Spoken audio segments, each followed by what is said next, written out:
And we're live. Live. You had your coffee yet?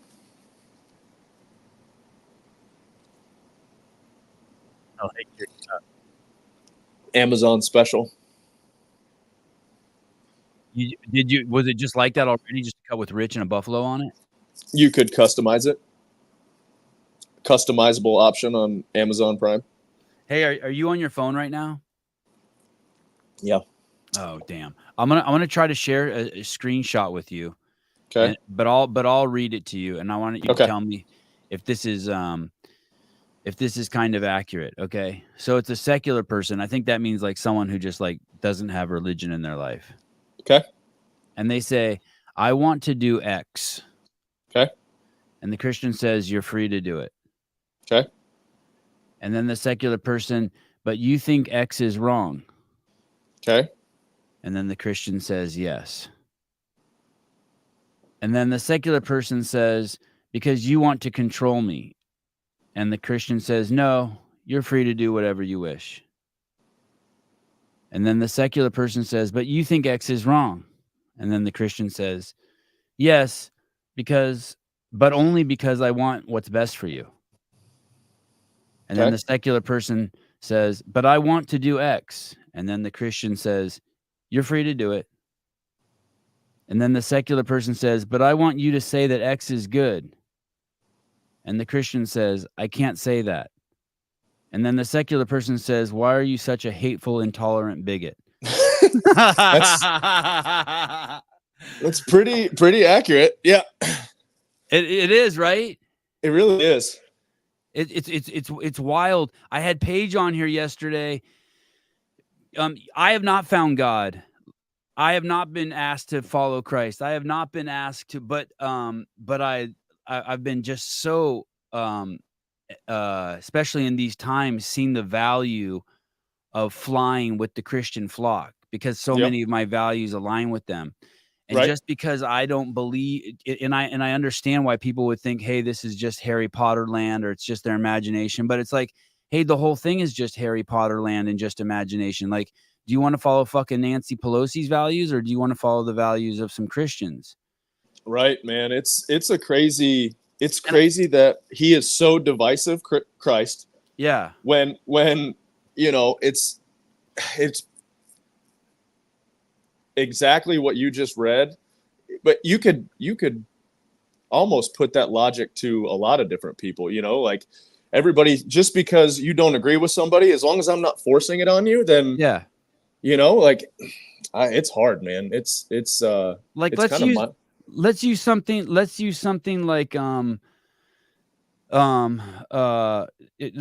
there's no do Christians don't think that you should be gay. Is that in the Bible somewhere? You know, there are verses that support that for sure. But here's the deal: but you have no issue. You would have gay friends in a second, right? You have no issues with that at all, right? Well, here's what my mom has always said is love the person.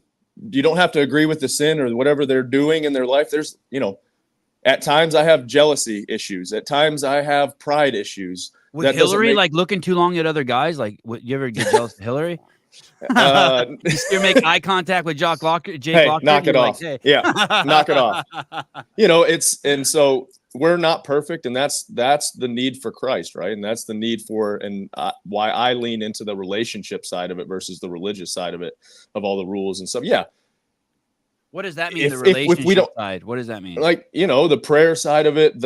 You know, I believe in Jesus, and I believe in the Holy Spirit, and I believe in God, and I lean into that and try to pursue that every day and try to have a relationship where open line of communication and confess those things that I feel like are, you know, if you're a jealous person, if you have pride, if you have these different things, you're not getting the most out of your life, right? And so that's the way I try to connect. We're going deep this morning. We started like straight up this morning, huh?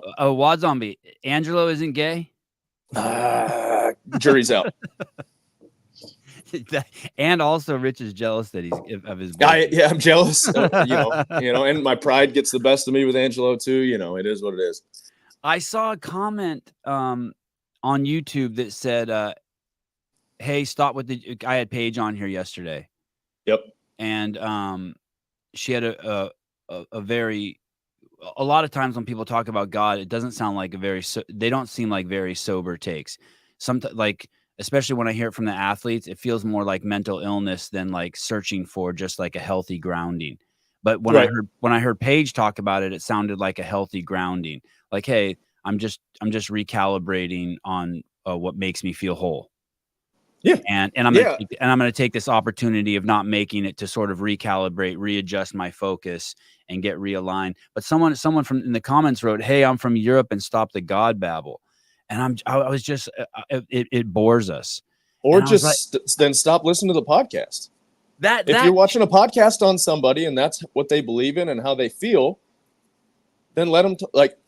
They're not trying to force it on you if you're the one asking the questions. It's your podcast. You do what you want, you know? I agree with that, but in the last 5 years of my life, I found this just immense value for Christians in terms of like just look at Western civilization of all the countries you'd want to live in. You don't want to live in you don't want to live in any of the ones that don't have Christianity as their Or foundation. founded on Christianity. You know, I would say there's a move in every country from Christianity, and you know, but You don't want to live in one of the Islamic countries, though. Their values have made some really uncomfortable for people. And look at the godless countries. Those they basically countries that are godless. Those people don't have rights because the Christians are holding down the unalienable rights for us. The shit that lets us have the gay pride parade and party and not kill gays. We need the Christians in order to do the naked parties in the streets of San Francisco. Like, why not just see the utility in them and just roll with it? Well, what I would say is, and this has not been the case throughout history, there's been radical sects, not sex, S-E-S, of Christianity that have done really bad things.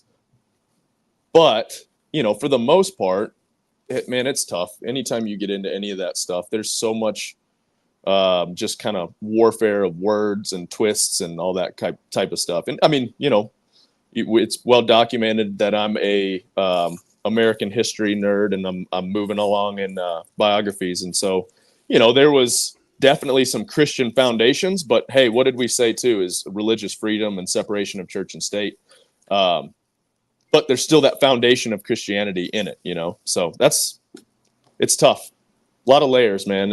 And that's the hard part. And would you say that I guess the word religion also would need to be defined, but it seems like a lot of people, their religion, they think that they don't have. I think everyone has religion, just like Some form.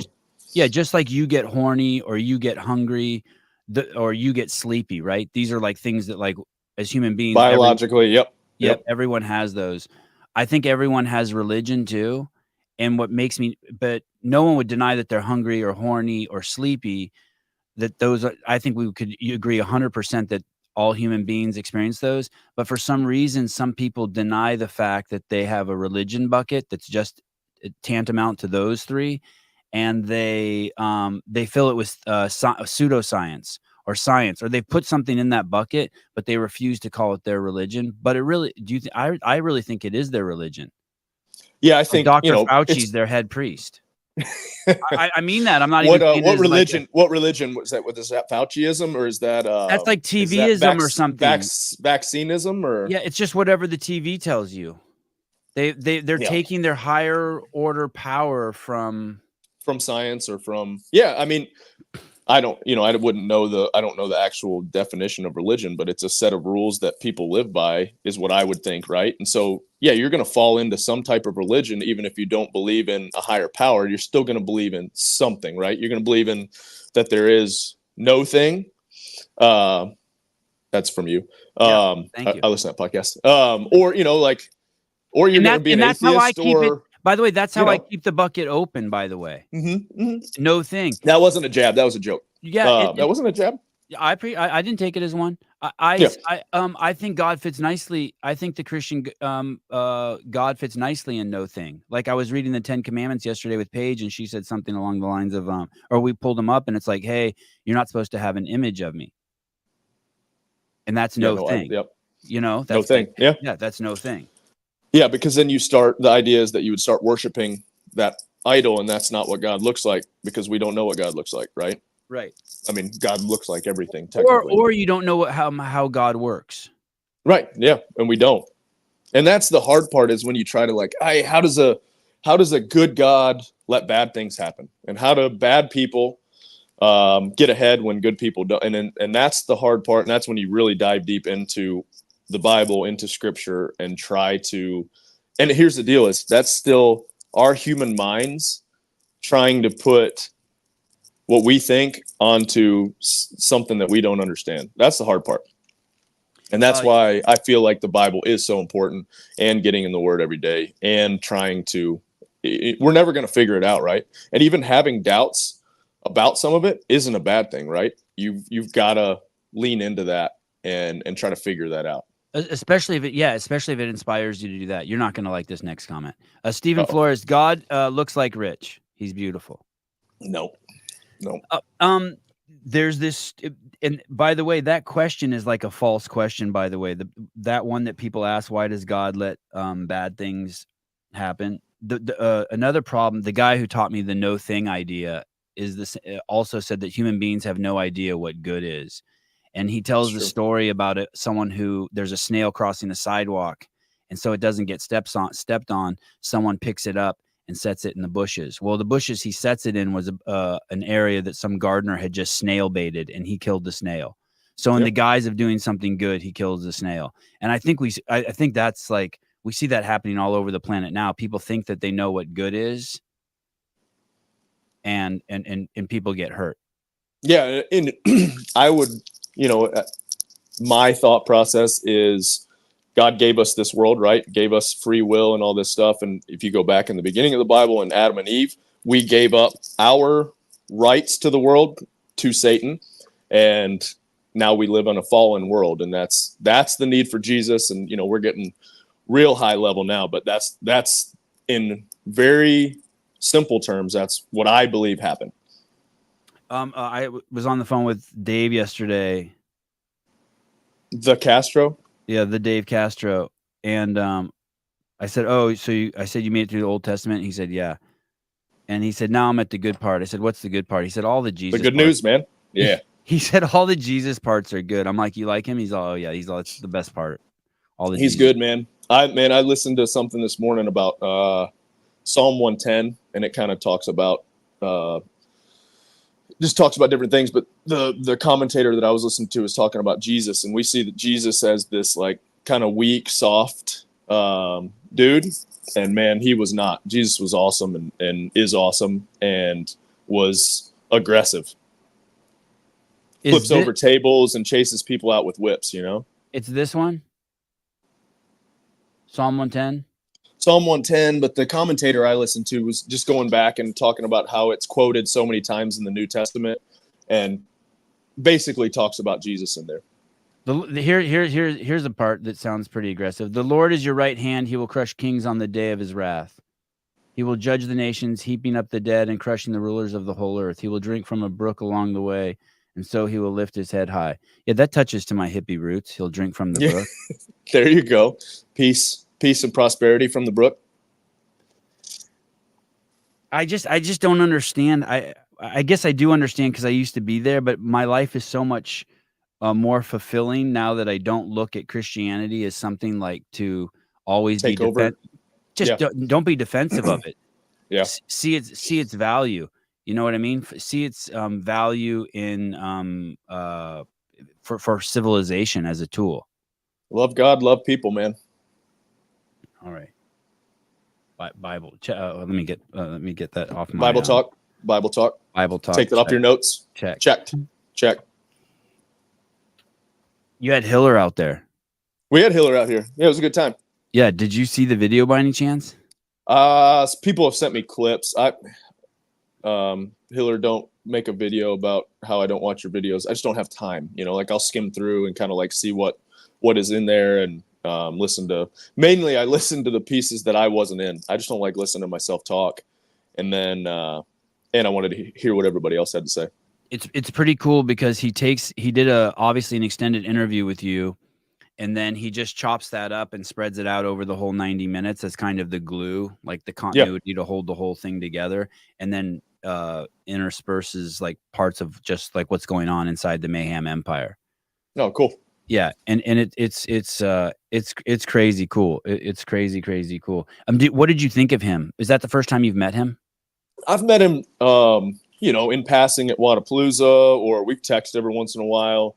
We've talked shit on the internet too, which is fun. Everybody's like, oh, I can't believe you let him come out there after, we had that little fun interaction with, what was it, semifinals, when we screwed up the burpee standard and we did the whole villain thing with the Joker. And yeah, it's all in fun, like if people are going to get too offended, but I don't agree with 100% of what everybody does, but also I think for the greater good, I think he's trying to do a cool thing and trying to, what we all are trying to do, make CrossFit better, right? And so I don't understand why everybody has to get so up in arms with what he's doing. Well, he definitely puts so much energy into the space that if you go to the 100,000 foot view, it would be really hard to say he does anything bad for the space, because just on this generic level, really big picture level, I mean, he's making a video, he's putting out content every day that keeps the CrossFit world engaged, right? I mean, it's just engaged and talking and feeding in energy to it. Yeah, I mean, what did they say? Any publicity is good publicity, or any whatever. So, yeah, I think as a whole, he's doing good things for the community for sure. So that was, you did get some pushback from people. People were like, "Hey, why is this guy here?" I just looked through some of the comments, or you'd be, "Oh, Hiller's here. Why is he here?" And I'm like, "Why not?" It's not like we're trying to hide anything within these walls. It's a public place. It's filmed a lot more than most places. So, we're pretty open book around here. You know what I think also, like politically, I can tell from talking to him that his perception of you and Mayhem has changed. Uh-oh. And when you have FaceTime with people, that happens, right? Yeah. So there's people who might be bothered by the fact that like they're attacking him, but pushing him away makes you less real to him and easier for him to attack. Yeah, it's easier target for sure. If there's no if you do feel like, oh, this place is guarded, they don't want me here, there's something to hide. You don't, it's just human nature to start thinking, your brain starts spiraling and you think, take one little thing as spite, and then it kind of keeps snowballing. So yeah, no, I mean, I enjoyed having him here. We got a fun interview, but then we worked out a little bit, and then I sent him home with some elk and bear meat too. So maybe I can get him to start making some like pro hunting videos. That was my main goal really, is, to start taking down the anti-hunters. I'm going to take him out west. What did you think he was awkward at all? Did you think he was like a weird dude at all?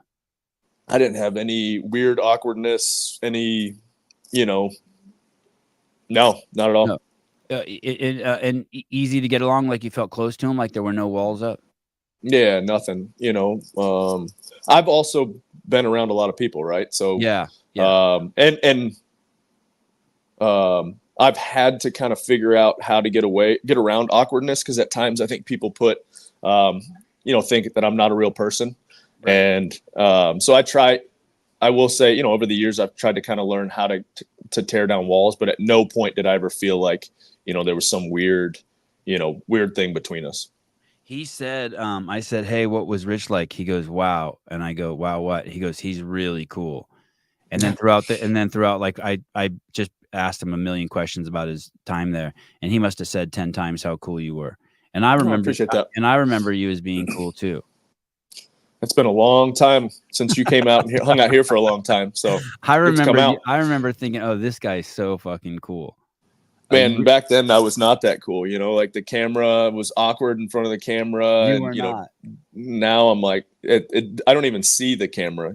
When I'll go out to the, I'll have members come by. Like yesterday or 2 days ago, I was doing one of the class workouts or something, and then right after we had to film some promo, and one of one of the ladies is like, doesn't that ever get old? And I'm like, I don't see the camera anymore when I'm hanging out with Scott. It's just hanging out with Scott or hanging out with Ben. You know, the camera's there. The only time I get awkward is, say we go into Chick-fil-A or Chipotle on a trip or something and they bring in the camera. That's the only time that I'm like, all right, put the camera away, you know? So, because it's other people, it's not me. Like, I don't care anything about it, but I'm like, these other people are going to say, because every time, you guys on YouTube or what are you guys doing? So, I agree with that. It's weird when the camera's in public. That's definitely more difficult to get used to. But the thing is that people hold you on this pedestal and then they meet you. And like, I don't ever want anyone really to meet me because I don't want, like, I think it can only go downhill. But you really me too. I'm like, dang it. Yeah. But you really do you're cooler in person than you even are on camera. Well, here's the deal is people hate me regardless, you know, like you're either going to love me or hate me regardless. So, you know, I'm just going to, and that's something over the years that I've just been way more comfortable with is you're going to get what you get out of me. Because 50% of the people are going to hate me no matter what I do, and 50% are going to like me. So I might as well just be who I am, right? Yeah. Do you think you have a thick skin around negativity on social media? I think I've gotten to where, you know, when I was younger and, you know, more worried about that type of stuff, then those comments and stuff would get to me. But, you know, you can only hear so many comments about how bald you are and how much you should shave your head. And then you're just like, you know what? It's my hair. I'm going to do what I want. Yeah. So you think now you have a pretty thick skin?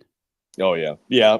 Hillary at times will get, did you see what so-and-so said about me? And I'm like, Hillary, it really, you know, it doesn't matter. You know, like I can guarantee I can drum up a meaner comment. And I'm like, doesn't bother me. I kind of like it, and I feed into it at times if I see them. Did you see the one the other day where it was on some video, and I was tagged in it, and I just happened to be reading. It was, I think it was my snatch from the Invitational in 2014 or 15, and somebody said in the comments at Original Froning, which is my dad, so they didn't even do enough research to look up mine. My handle was like, at Original Froning I'm paraphrasing, is a terrible person. He kills animals. And so I commented back and was like, yeah, Original Froning sucks.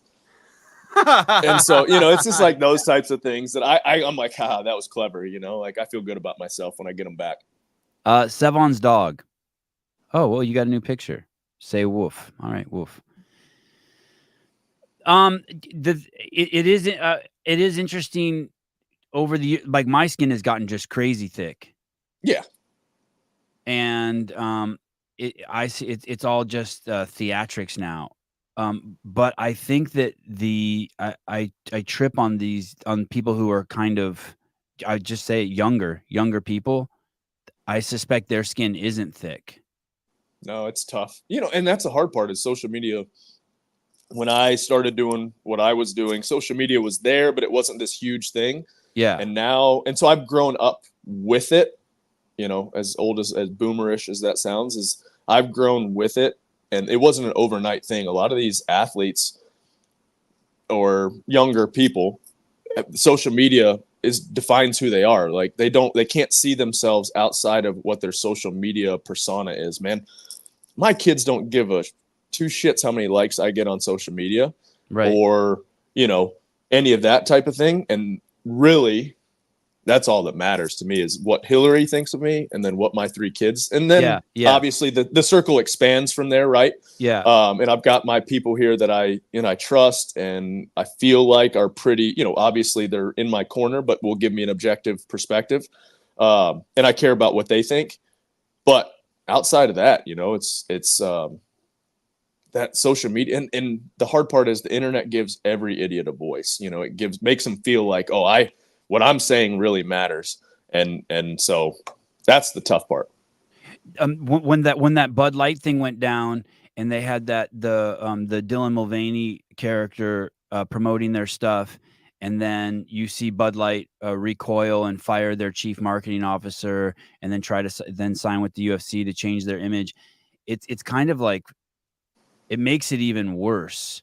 Yeah. Because, like, I kind of wish they would, like, just double down and be like, fuck you, we support trannies, we're the new drink of all trannies.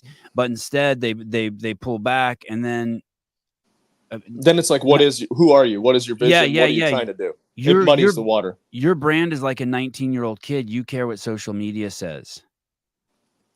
I see that. You know what I mean? Instead of like you're like you might post a picture of yourself, like, you know, bringing in an animal to your family for meat, and all people see there, they start saying you killed an animal. And it would be like if you made a post, be like, hey, you know, I'm sorry. what you guys said to me really concerns me about my program sales at Mayhem. I just want you to know I'm vegetarian now. Yeah.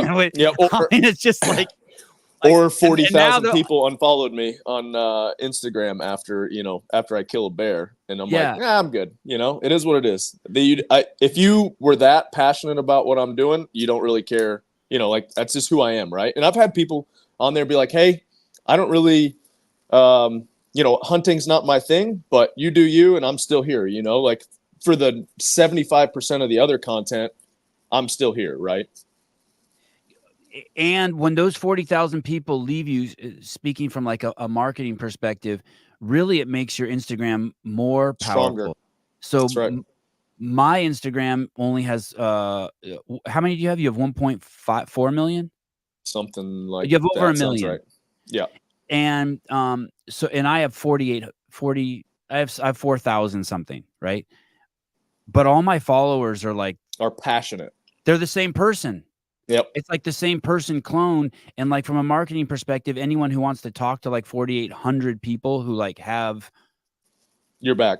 Yeah, this is it. These are 4,800 people. Like I think a lot of my listeners are Christians. So for some reason, someone who wanted to sell something specifically to Christians, like this account's the one.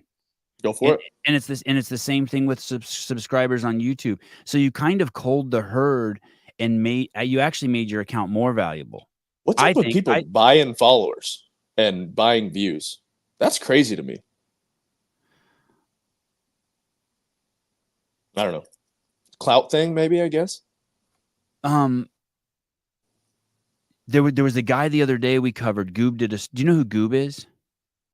On Instagram? Have you seen this guy, Goob? You got to follow this guy's account. All he does is go around. He's basically, it's very similar to Hiller's. Hiller does it with people in the CrossFit community. This guy basically he just scours Instagram accounts, or people send him accounts where people have photoshopped their bodies, or even people who've been busted for pedophilia and tried to change their name or anything. He basically just scours it and just exposes people. So it'll be a girl will have an account and like she'll have like 100,000 followers.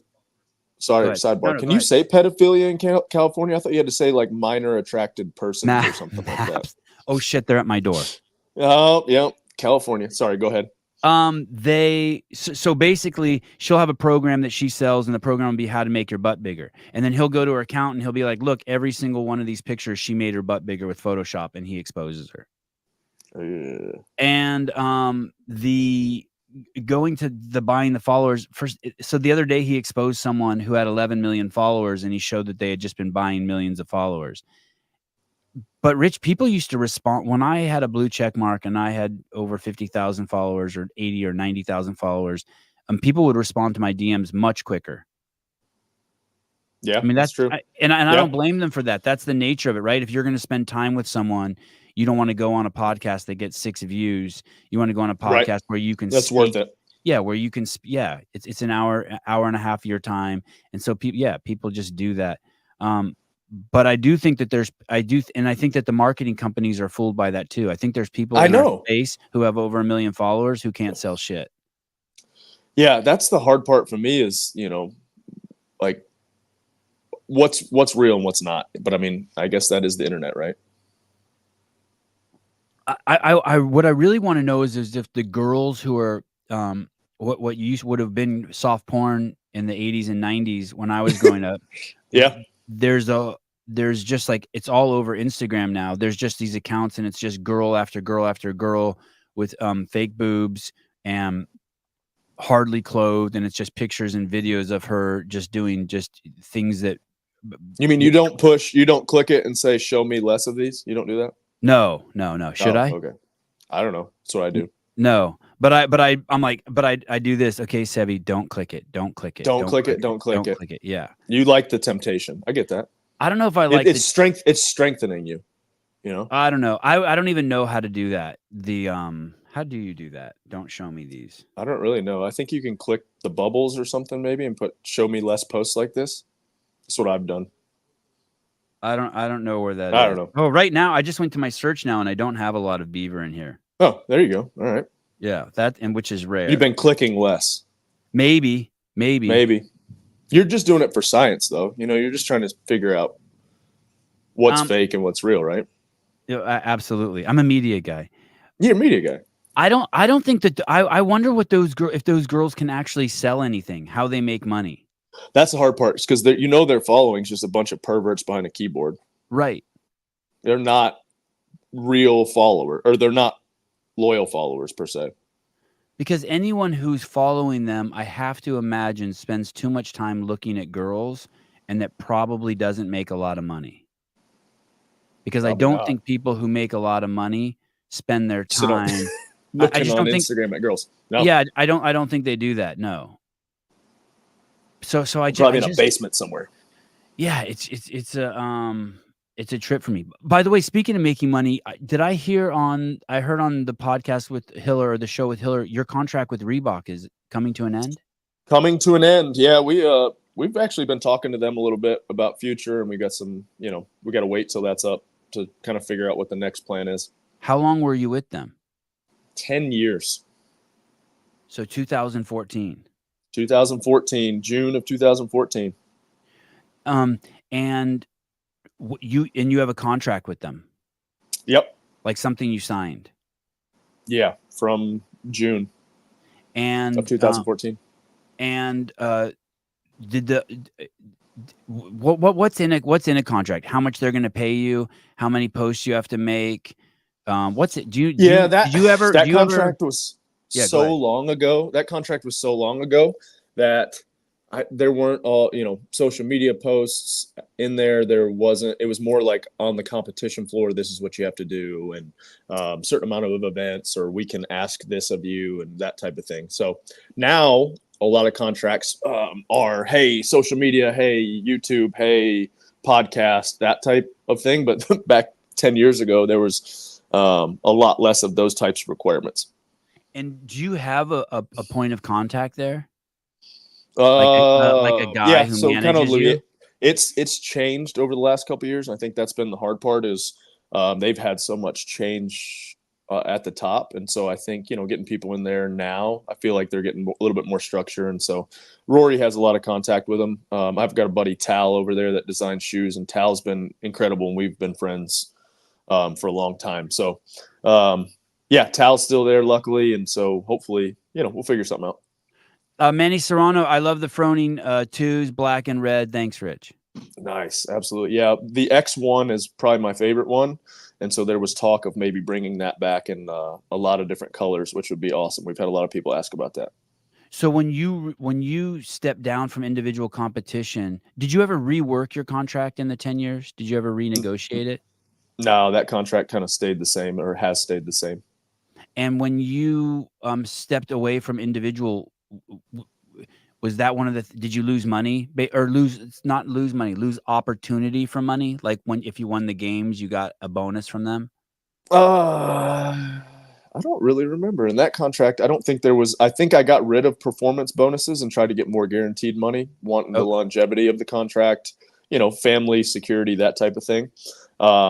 So I feel like I didn't have any of those bonuses, but in the later years where we started getting bonuses for wearing Reeboks just at the events, I feel like we made a lot of money doing that. Okay, so they added that in as an incentive. Yeah, but I don't think it was just to us. It was kind of a blanket one at the games for a couple of years for everybody, right. And we just happened to win like 10 events or something like that.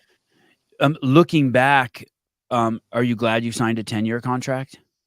Yeah, I mean, there's parts of me where I'm like, oh, I probably could have gotten a little bit more juice out of the squeeze. And, I could have went with Nike back then, but I feel like Nike's completely abandoned CrossFit at this point. Reebok tried and has been part of the community for a long time. Right now they're kind of in and out, and trying to figure that out. And I think they're wanting to make another push back into it. So we'll see.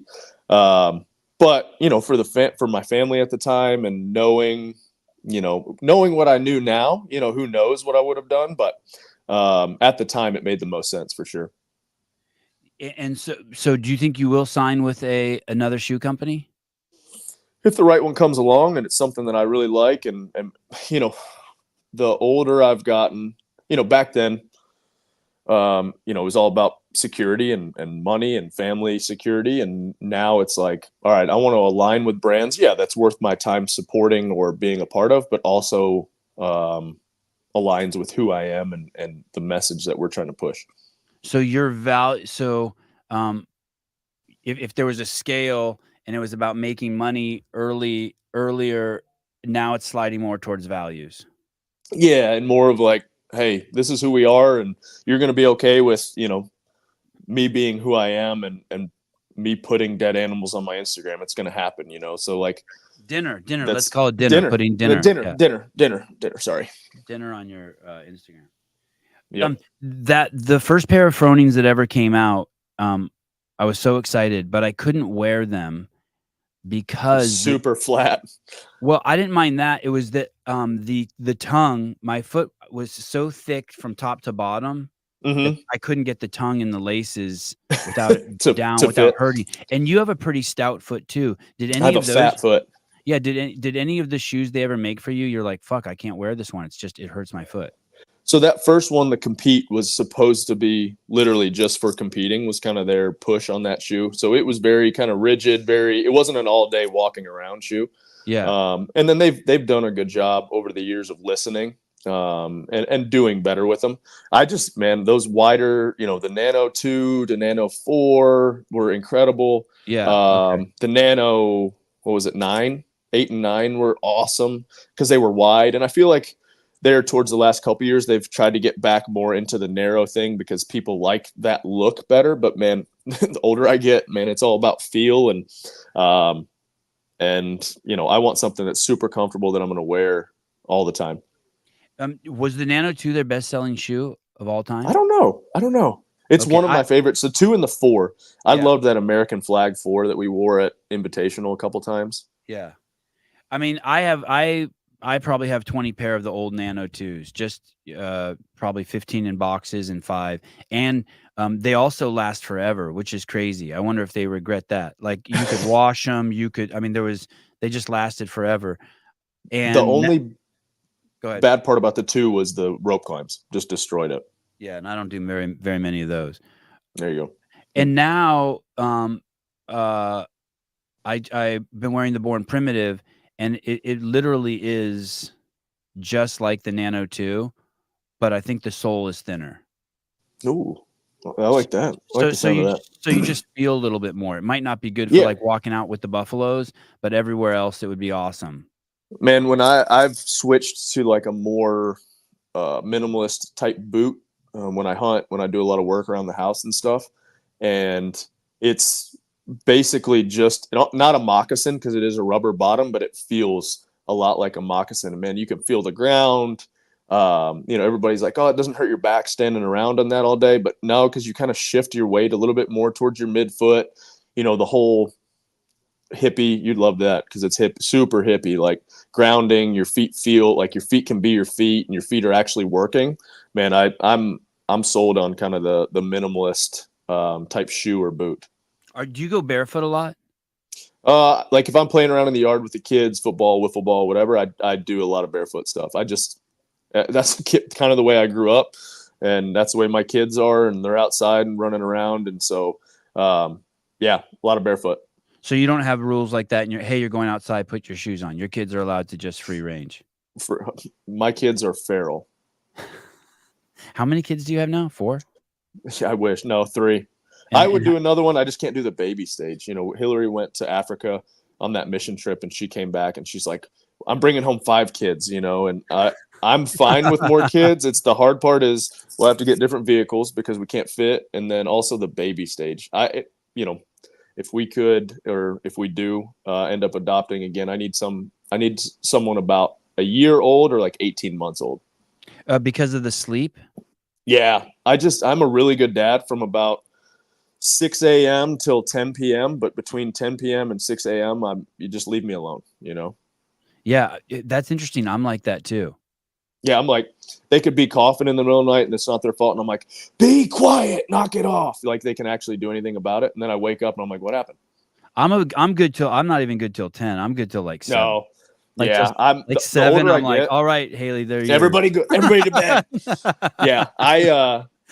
If I stay up past 10:30, like that's the mark, 10 to 10:30, I feel like I've drank a bottle of Jack and smoked a pack of Marlboro Reds. And I've never done when you either wake one up of in the those morning. things, When you wake up Yeah, in I the morning, you just feel feel awake? awful because you can't sleep in anymore. The older you get, you're like, well, sun's up, I'm up, Right. So How old are your kids? Lakeland will be 10 in July. Trice just turned 7 and Violet just turned 6. And have you been in any altercations with other parents Yes. at sport? Oh, can I hear some of those stories? Yeah. I saw an expression on your face that I don't see very often. So with Lakeland's basketball, she was playing basketball, man. That was fun to watch. She'd never played before. She went to one practice. So first game, super raw, just very like run to the block, that type of thing. And then to watch her kind of just blossom into What's the block? Down low. There's like the blocks on the baseline, or not on the baseline, but on the I don't even on the lane, I guess. And so she was just run to a spot, run to a spot, run to a spot, run to a spot. That's it. And then to watch her at the end of the season be like standing there reading plays and like hawking down balls, and just to see competitiveness come out of her was one of the coolest moments as a parent to watch. And so, they're end of the season tournament. It's a city league. It's not even a travel team. There's this younger kid. He's probably early 20s, maybe even less than that. But he is freaking out at every referee call and kind of yelling, not necessarily at our girls. It's 9-year-olds, 7, 8, and 9-year-olds, and kind of He's yelling the coach at for the other team, Rich? No, he's in the stands. And so he's just, everything is, you could call a foul, you could call a walk, you could call a double dribble, you could call anything on any play throughout this whole game, right? And so everybody's kind of like mumbling under their mouth, like, hey, man, this guy's annoying. Like, just keeps going. Both teams that are waiting to play. And finally, I was like, hey, man, cheer for your team. And that's it. Like, don't talk about our girls, and we can call foul any play. Well, then the whole place sounds like you could drop a pin. And my voice is loud and kind of carries. But my thing is like, yell at, like, cheer for your team, do whatever. But they're 7, 8, and 9-year-olds. Don't yell at our girls. And so, fair. And so it got a little bit more escalated when I guess an uncle or somebody got involved. My brother-in-law got involved, and it eventually de-escalated. But the guy's like, "Oh, just because you're Rich Froning, you think you can talk to people?" And everybody else around me is like, "Thank you." And so it was, happens. Wow, that's interesting. He used that. That's going straight to victim. So he was tough Straight guy to and it. then went straight to victim. Yeah. Straight to victim. Isn't that amazing? The loudest guy at the place, the second you push back, he goes straight to victim. Yep. So it is what it is. Did he have a kid out there? I don't know if it was a niece, kid, sister, or something, but yeah. Was Hillary at that game? Oh yeah. And did she say anything to you? Like, Rich, don't say anything, or? No, she was over. Everybody in the area was over it. And we weren't even sitting we were sitting on the opposite side of even our team. So we were kind of with the other team's parents, because you get in there and there's another game that just got off the court and you're getting on. And so you're just like, find a seat, right? And then there was other teams, like I said, coming in that were watching, waiting for their game. And everybody was over this guy's antic because it was obnoxious. It was too much, Do you once you get outside, do you close the loop with them? Like, do you shake his hand, or do you do anything? They took it outside. I can't do anything in those situations. So I think that's why my brother-in-law was like, "Oh, I'm gonna say something. I'm not letting this go." And so Austin kind of went out. Like, I'm standing there on the court and I'm getting Lakeland, and all of a sudden I see that Austin had disappeared, and think to myself, "Oh, he's about to throw down with this guy." And I go outside and they're like going at it a little bit, and then finally it de-escalates. So it was interesting, that's for sure. I was like, damn it, why'd I gotta be that guy? But someone has to. What's crazy is someone has to be that guy. Yeah. It's worse when no one's that guy.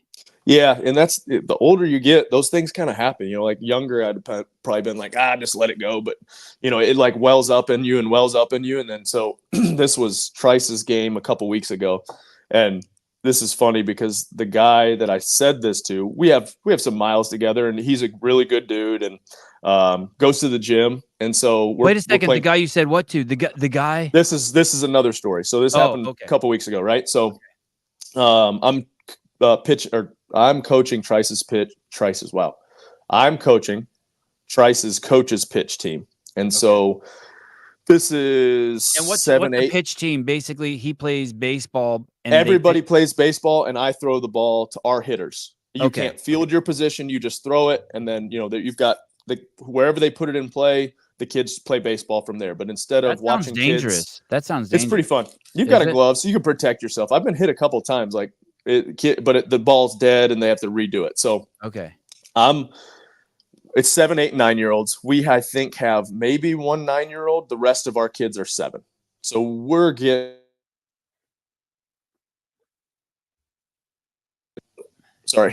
our shit pushed in, for lack of better terms, every game.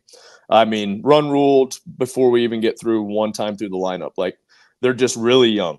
And so you can only score 7 runs an inning. And so my buddy's coaching this other team, or helping coach this other team, and he's coaching third base.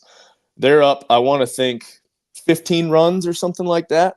So it's going to take us 2 innings, even if we have the best inning possible, to even get close, right? Right.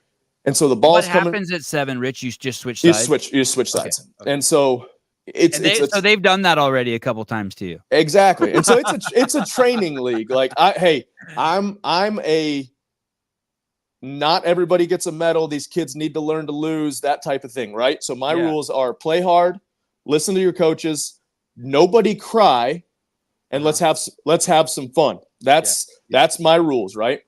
And so we'll get the ball into the infield, and we kind of have a kid that at catcher, if you throw it to him, maybe 25% of the time he's going to catch it. That's just what we've got, right? So the ball will come into the infield, and most levels of baseball, you're not going to run from third, right? So he's just sending kids around third, and he keeps sending them, and he keeps sending them, and it's starting to well up in me. And, you know, like, we're down bad. Like, there's no chance we're going to catch him. And finally, I'm like, Ben, how many runs is enough, man? He's like, what? I'm just trying to teach him baseball. And I'm like, and this is me in our dugout on the first base side. He's coaching third, and I'm yelling at him, like, what's enough? And he's like, I'm just trying to teach him baseball. And I'm like, in no level of baseball do you keep running when the ball's in the infield.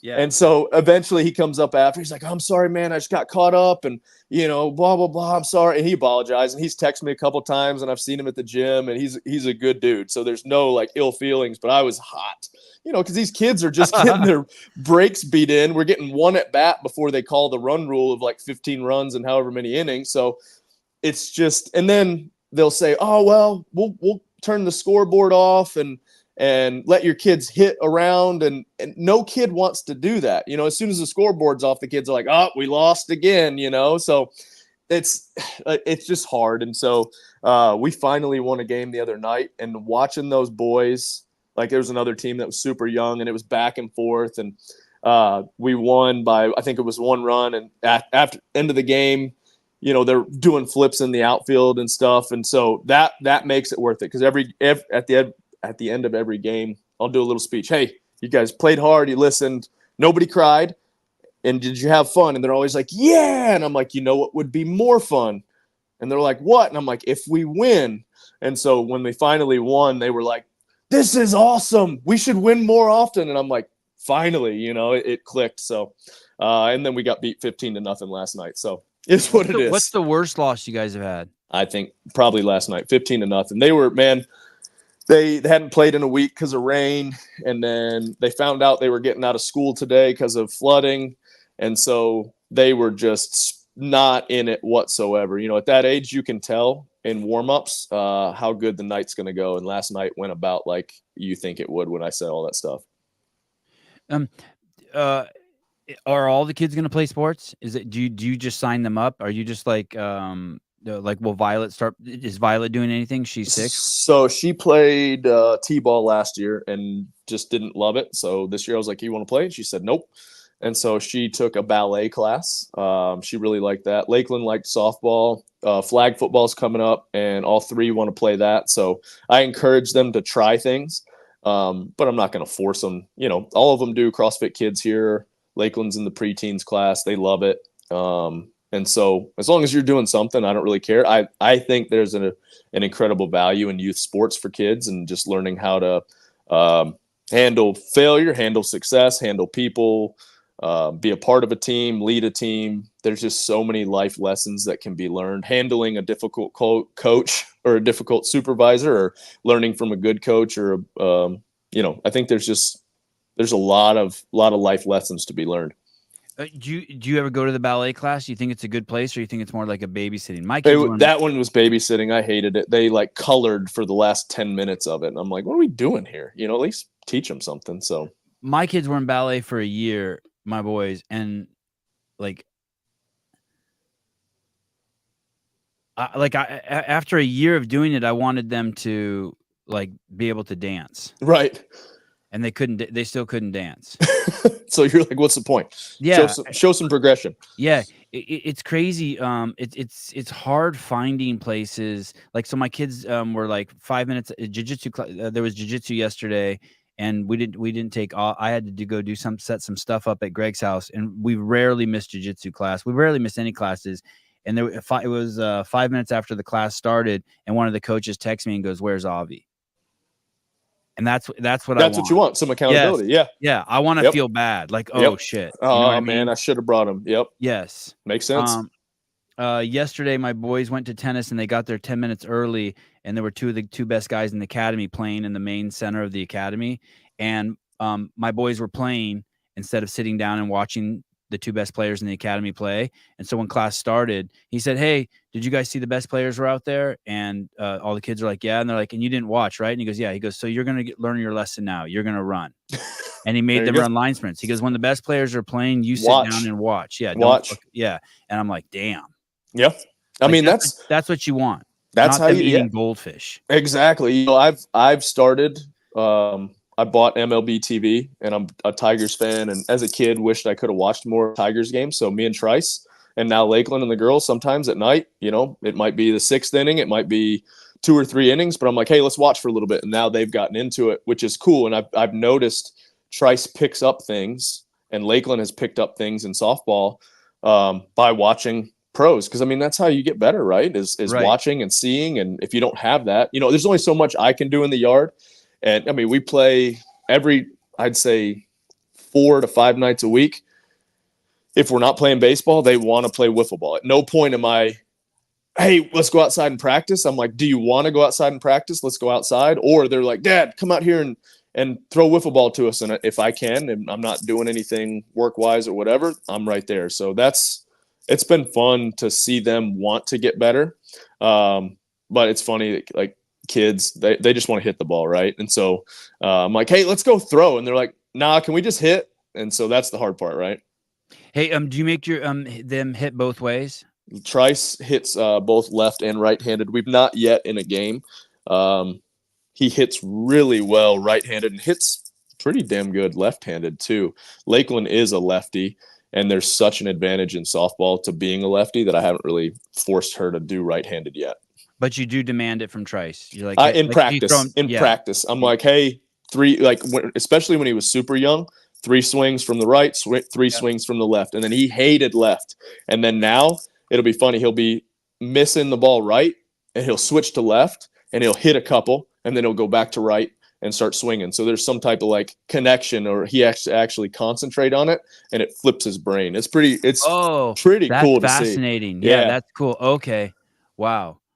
Yeah, so it's been fun. And so he's now started asking, hey, in a game, can I start hitting left-handed? And I said, all right, if we get to a game where we're up a couple runs and you want to hit left-handed, let's let you try it. So it's cool.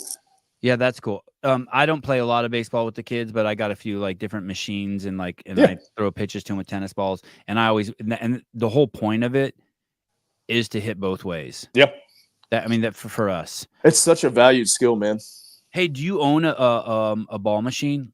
No, but I'm putting a batting cage in the barn. I like throwing, like I don't mind throwing to the kids, and it makes me feel like a kid again. You could. I have a couple. I have two ball machines. I have a tennis ball machine, and then I have a this machine that fires little tiny wiffle balls Oh at you. yeah. Yep, Have you I've got seen a that couple of machine? those. I don't have the machine, but I have those tiny like wiffle balls, and then the stick, the hit stick, and Yeah, that yeah. that's fun to watch them try to use that. And dude, Trice, I'm telling you, Lakeland has an incredible swing. I think where we just started her so late, her like hand eye isn't quite there. She's an incredible athlete and moves like on the trampoline. Will do backflips. She never even learned how to do a backflip. She's like, "Hey, Dad, will you spot me?" And then I do one, and then the next time she's like, "All right, don't spot me." And she just starts busting out backflips. So she's an incredible athlete. We just got to get her hand eye there. But Trice, for how young he is or how young he was, I mean, he's probably one of the best hitters on our team because he hits the ball. He puts the ball in play 99.9% of the time. It's crazy. This wiffle ball machine that I have, I'll send you a link to it. Yeah, send me a link. It's pretty cool, and you can crank it up. You can Really? crank them like at 60 miles an hour, and it does come with that little stick, Yep. and you can put 100 balls in there, and you can set it. It can do curveballs, sliders. It's not even expensive. It's Yeah, not that's like cool. it's like a couple $100, and the problem is then you got to pick the balls up afterwards. Yeah.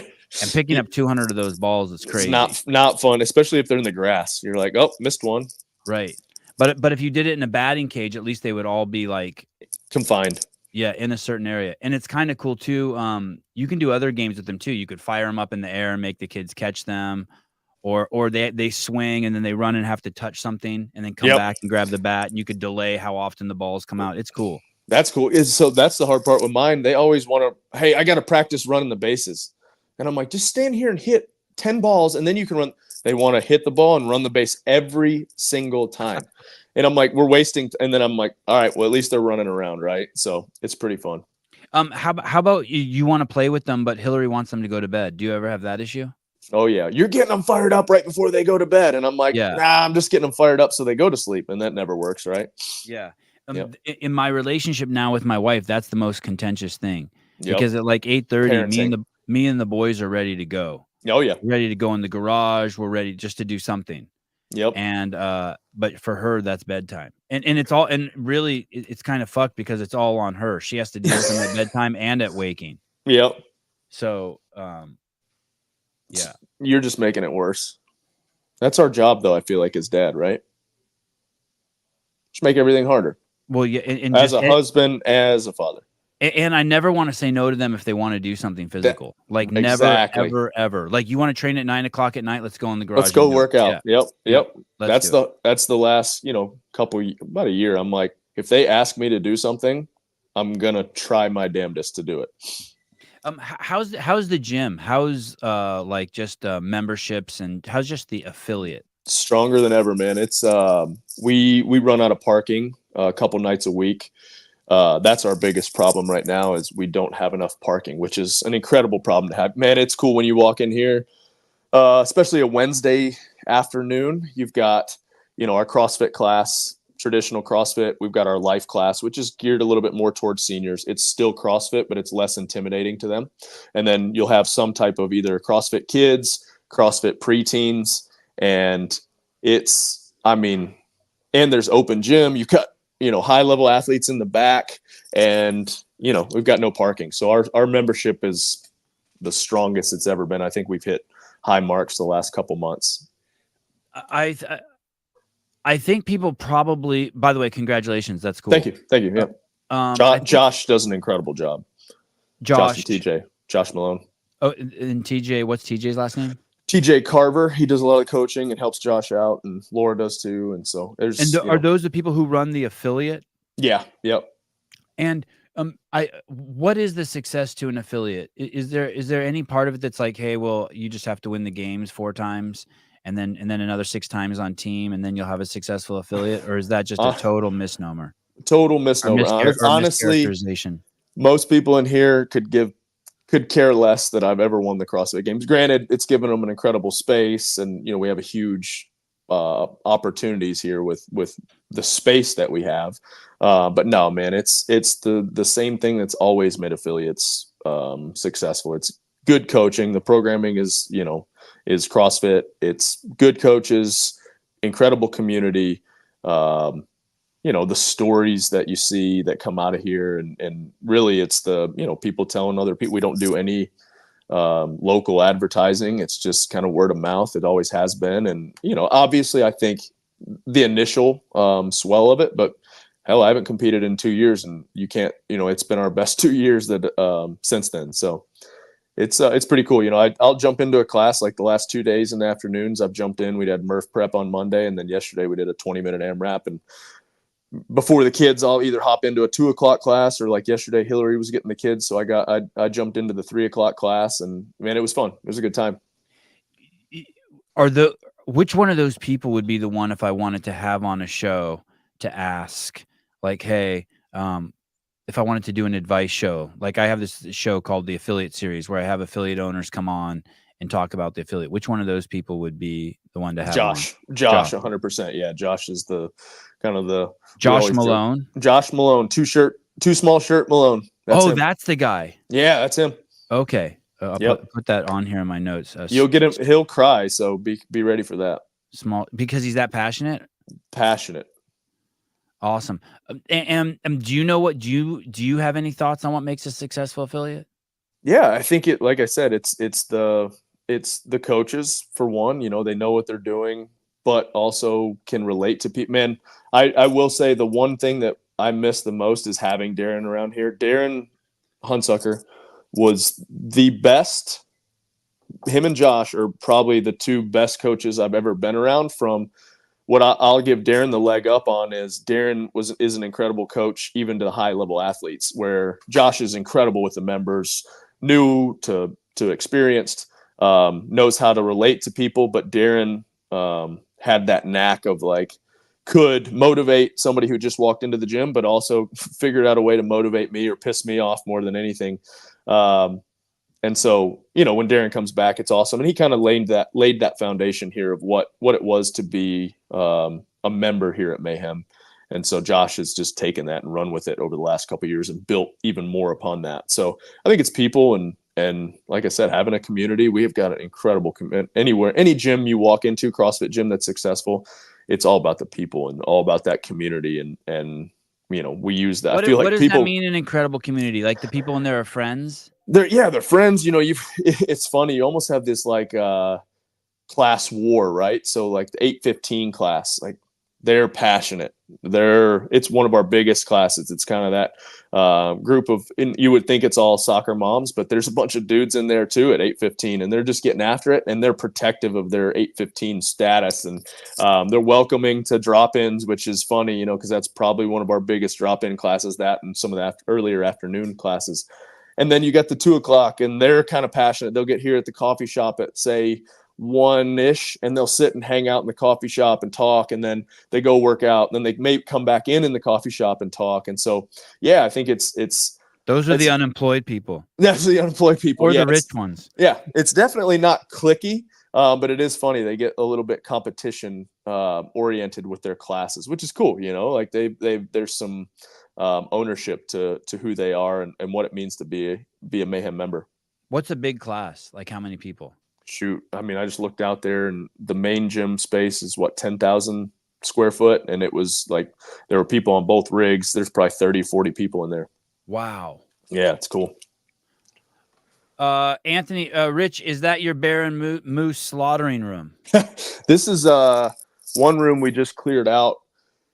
It was a kind of storage space for Buffalo Brew, and now it's about to be my office, Scott's office, and I think Ben and Bird, who is running Mayhem Hunt for us.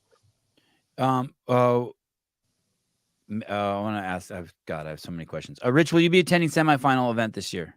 Yes, I'll be in Europe next week at the French Throwdown. That's a semifinal, right? French Throwdown. Starts next week. Yeah, next week. I think I'll be there the next weekend. I'll be in Lyon, France. We'll be gonna hang out, work out with some people in London, Brussels, Paris, and then also in Lyon. So looking forward to that. Are you And really then looking forward to it? I just got sick to my stomach thinking it's that you have hard. to It's leave Cookville. hard. That's the hard part, you know, like I feel like I lose power as soon as I walk out of Cookville. So yeah, I mean, it's been a while since I've been over in Europe. So I am in Lakeland is going with us, not going to take the little two, but going to take Lakeland. So I'm excited for her to see Okay, some of so that. that's motivating. That's Yeah. motivating. Yeah. Okay, so you're gonna show your daughter the world. Yeah. Yeah. So she's pretty fired up about that. Has no clue, you know, anything about what's She about to got a happen. But passport already? oh yeah. Yep. I was the one that I couldn't find my passport up until about 2 weeks ago. So that was a little touch and go there for a little while. And then I'm going to the East semifinal in Knoxville. Me and Chase and Henry Sales are going to do the community 3-person event on that weekend. Who's Chase? Chase Hill, it was on our team. Oh, okay. 2021. And you're not going to Carson. No, I don't think. When is that one? I don't know, but that's the only one. I know for sure I'm going to that one. That's like the West semifinal. Oh, that's West semifinal. No, I won't be out there. And how do you choose not to go to that one? You just don't have enough athletes there? I don't have enough time. Yeah. I'll be pretty wore out after going to Europe. And then luckily the one in the East is in Knoxville. So, and Chase lives in Knoxville, has a house there, and he owns an affiliate there too. So one Valley. Refreshing Froning Farm apparel from is FF Froning Farms? Yeah. Refreshing Froning Farms apparel for months, looking for a large bison tee, would do anything for bison tee, would eat a ghost pepper. Any idea when they restock? I can ask Kelly. Kelly kind of runs that and keeps everything up and up. A large bison tee. All right. Do you know what he's talking about? I'm not sure which one because a lot of them have bison on them. I don't know if he's talking about the hippie looking one with the American flag bandana, or I'm not sure. Oh, probably the bison. It says bison on the front, and then has some faith family stuff in the middle. So, when Andrew was there, so Andrew visited street parking, and he visited you, and we're all aware of what's going on at HQ, and in regards to media output and the effort that's put into communication. And he said, and when he said he was just completely blown away. When he went to street parking, he said he was completely blown away. And then when he went to visit you and saw the media empire that you guys have, he said it was just on a whole nother level. He said he couldn't even fucking believe what he was looking at. He said there were just rows of cameras. There's 6 full-time media guys. He basically, he said he hasn't seen anything like that. What is your relationship, Mayhem's relationship with media? And is it odd to you that you've become like I heard HWPO just has one guy. I don't know if Proven has any guys. But it sounds like you guys are way more invested in media than anyone else in the CrossFit space. Yeah, I mean, media makes the world go round, right? People are consuming media at a crazy rate. And, yeah, I think it's super important. I would argue that we are a fitness and media company at this point, you know, like we don't have to. It must be expensive. It's a huge part of your budget. Yeah. I mean, it's probably it definitely is the largest part of our budget. You know, I'm like, oh, we'll count media. You know, we get X amount of dollars from YouTube, and that offsets maybe one person. Then I'm like, oh no, it doesn't really. And then we got to buy cameras and all that type of stuff. But I mean, it is what it is. And you know how it was back when CrossFit was kind of at its peak. That's what kind of sustained it, and then kind of got cut off at its legs. So, yeah. Here's what I think's happening at HQ. I think that they have this thing there, ROI, return on investment. Can you justify your media, or you can't? You just have to. Is it one of those faith things? Like, if anyone with a brain would have said, "Hey, you're starting a podcast," to me 3 years ago, and a lot of people did, they said, "Hey, you're never going to make it." Like there's 3 million podcasts. You can't show that your time and money are going to be put in a good place. Like you can't look and be like, hey, all this media made this money. This is a brilliant choice. You can't do that, can you? That's the hard part is if you look at, like, if I just, put media in a column, you're like, oh, that's a big negative. Yeah. But who knows what Mayhem Athlete would be without it, with the community would we have that community aspect of all of our remote coaching and remote stuff? I say no. Like, you can't have these other things. I would rather pour more money into our media than buy Facebook ads, where you can see or Instagram ads or whatever.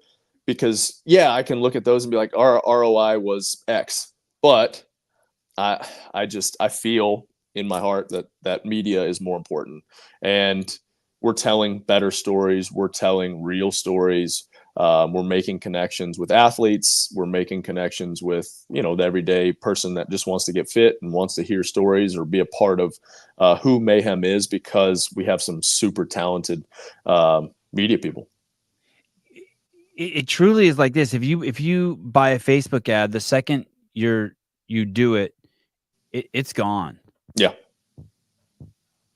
And but so if you spend $10,000 on advertising versus that's here today, gone tomorrow, or $10,000 on making a video, that video will keep giving back to you as long as YouTube's around.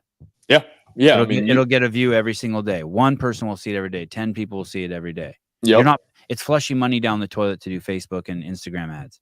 Yeah. I mean, if you look at, you're like, oh, well, you spent X on media, but yeah, it's just, there's no, you can't, I don't think I haven't found a way to quantify it, but it's super valuable.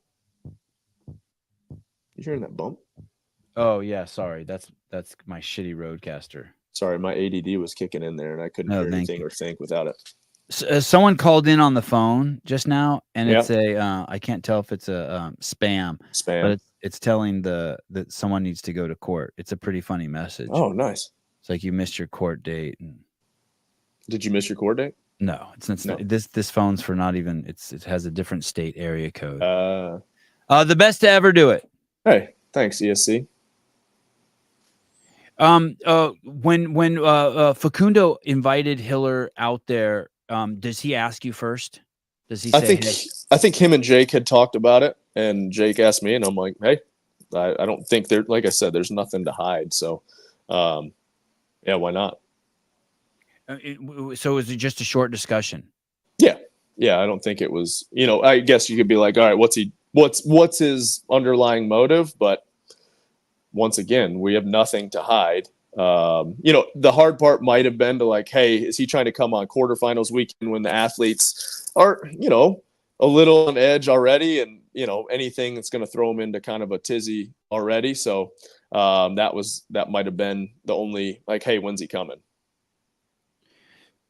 Yesterday I was at Greg's house and we were hanging out, and we started talking, and I was talking to we're setting up some sound equipment there for an event he's doing on Thursday. And I was talking to one of the guys who was setting up the sound equipment, and I started talking to him about Paige Powers and about her quarterfinal score. Yeah. And Greg walks over and he's like, wait, what did you just say?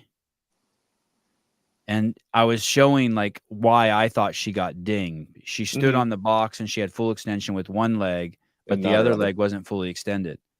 And Greg's like, that's a rep. And I go, what do you mean? I go, the rule is that you have both legs extended. He goes, it doesn't matter. He's all, CrossFit's not ballet where you get points taken away for having your toes pointed. CrossFit's about showing capacity. He's like, what if the athlete, if someone was doing a max back squat and they did 600 pounds, but they only used one leg, do they still get the rep? He said, if someone's doing one arm pull, he says, if they did one arm pull-ups, do they still get the rep? He said, the person stood up all the way. Their hip, their center of mass wasn't going to get any higher with both legs extended. He's like, that's a misunderstanding of what CrossFit is. And I was like, oh shit. Uh-oh. And he's like, don't tell me that actually happened. No, it happened. He started going off, dude. And he usually doesn't weigh in on the CrossFit shit, especially game stuff. Game stuff he hates. He's like, then he's like, hey, dude. He's like, you should have had me on for that. He's like, I'm the fucking foremost in movement expert in the world. There's no. He's like, if someone stands up all the way on the box and he's like, you can't not give them the rep on some sort of weird technicality like that. Yeah, I mean, the hard part would be to that is in the writing it said both legs extended. I would assume. I haven't looked at the standard, but he would argue that that's completely ridiculous. And when he said that, that's the whole thing with the burpee too. It's all about just lowering your center. It doesn't matter how you do it. It's lowering your center of mass to its lowest point and then jumping to the highest point, and that's the rep. But there's no way you could do it any way you want. That's what I've been trying to say for the last couple of years is take all the nuance out of it. You know, like we did. So just to give you an example for Everyday Hero games that we did, the qualifier, get over the burpee or burpee over the rower. I don't care how you get over the rower. Just get over it. Like step over it, jump. Like as long as you jump over it, you know, one foot comes off before the other one or lands before the other one. As long as both feet are in the air at some point, we're over it. And I would even argue that, hey, if you want to step over it, step over it. Yeah. You know, it's I think you're right. After listening to Greg talk yesterday, I was like, oh yeah, I remember hearing that in the original L1 I took from him. It's all about showing capacity, work capacity across broad time and modal domains. And not turning us into gymnastics where if you're not smiling, you get deducted a point. Yep. Yeah. You know, I think we did a good job of that for a couple of years or for years. Was like, hey, let's try to eliminate the judges as much as they can, like as much as we can. We want to hold some type of standard so people aren't, you know, skirting the line. And so when we're putting on any type of event, I look at, all right, how would somebody cheat this? And how can we make this as simple for somebody to see it and just count the reps, basically? Not, you don't want to make them a glorified counter, but there needs to be, you know, some movements just are not really good movements for competition. They're great training movements. They're good in a CrossFit workout, but like a push-up, you've seen those push-ups that you can't explain why somebody's not doing a good push-up, but they're not, like their hips aren't moving or whatever that is. And it's just not a good movement to use in competition. Like it just isn't. And so, yeah, that's the hard part, is that we've put so many of these kind of weird standards in there. Or like, even I get some of them are safety, like, hey, you can't jump off the box in the burpee. But that was kind of a weird one as well. So if you didn't read the fine print on that, or like somebody was talking about the neck and, you know, if their neck was looking straight or whatever that is. So I saw a push-up today that was a perfect example of that. I wonder where that is. And the hard part for me too is the fact that Paige got moved down behind a bunch of people that didn't even send in a video. That's my that's biggest a logical fuck up right now. Yeah, that's like, if you don't send in a video, you immediately move behind anybody that sends in a video, to me, logically. But the Paige thing is the most I don't know what the word is. It's bad. It's bad. Yeah, something's at first I was feeling like, hey, the rules are the rules. The rules are the rules, yeah.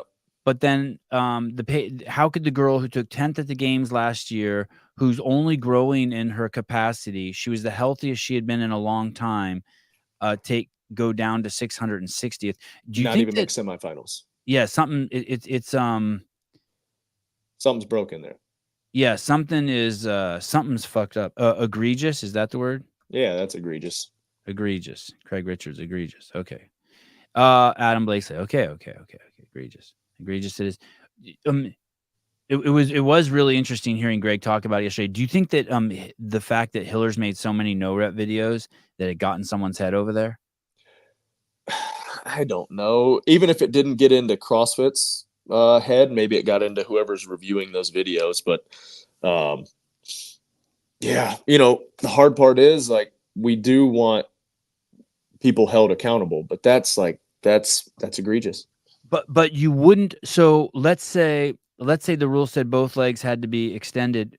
So does that mean that someone with one leg couldn't do that workout? Yeah, I mean, that's what it would sound like to me. But like, then it would be a box jump at that point, right? Yeah, there's no reason. Oh, 1,000,000%. It's all because of Hiller. Yeah, I'm starting to think.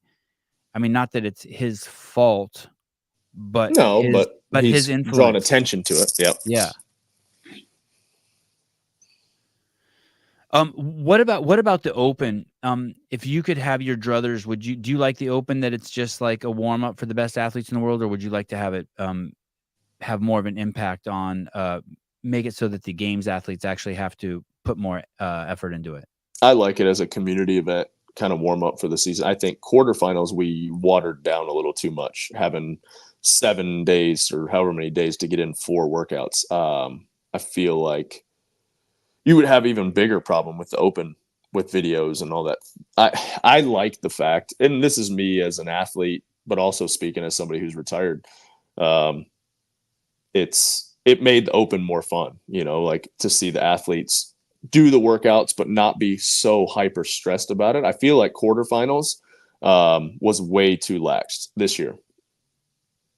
Well, with People 20, you mean 25% getting in? not I don't even mind that. It's the fact of like they had, for top level athletes, and that's what we're trying to do is get them to the next stage. They had I don't remember, was it 6 days or whatever to do 4 workouts. Yeah. I saw some of these athletes do the workouts 2 and 3 times. I feel like you're getting out of the spirit of what we're trying to do is test these athletes. You get one shot at it. I liked the 5 or 6 workouts in 4 days. Like you're going to have to double up on a day because, hey, at the next level, we're going to double up. We might even triple up, and at the games level, you're going to quadruple up maybe on a day. So, I'm fine with 25% getting in. I think it's cool. It gives everybody, or it gives more people a chance to feel that competition type feel. But I feel like we also went too far. So what would you do? Shorten the days? Yeah, I think shorten the days and maybe throw 5 and it's not all volume isn't always the answer. So it doesn't have to be a crazy 5th event, but something that, could be short and fast, but also, so athletes aren't redoing the workouts 2, 3, and then in some cases 4 times. And now semifinals must be the most stressful time of year for the games athletes. More stressful than the games, I'm guessing. Yes and no. For me, every stage was stressful because I wanted to win every stage. Are you pretty stoked now that you're 2 years out and you look at it? You're like, oh my God, I'm so glad I'm not doing this. When I got to the games last year and was just hanging out and didn't have that, impending dread, that was nice. But I also got that feeling when I did Leadville, man, that couple nights before, like it felt like the CrossFit Games, that's just impending doom, which I feel like we need every once in a while, right? It's a little bit of a gut check, a little bit of, hey, this is going to hurt. This is something that kind of tests where we're at mentally, physically. Why are you doing Leadville a second time? I just enjoyed it last year, and I've got some other people that were wanting to do it, kind of on the fence with it. And so I was like, I'll do it with you. And it gives me something to aim for. Me, I have to have something to kind of to look forward to train for. Like I said a minute ago, have that kind of impending doom and a hard test. And someone was saying it's the same week of the games? Same weekend as the games. I didn't know that when I signed up, and then the games can't figure out when they want to do that. So I've competed at on my birthday, which was July 21st, and then this one's going as late as August 12th. That's something we got to figure out too. Is like, hey, it's the first. The games are August 12th, something like that, or 10th, or whatever. It's like we've got to figure out: is it the first weekend in August? Is it the last weekend in July? Like, just stick with that. So you won't be at the games? I will be there. I'll be there on Saturday. As soon as I finish the race, I'll get there. The race is what day? Saturday.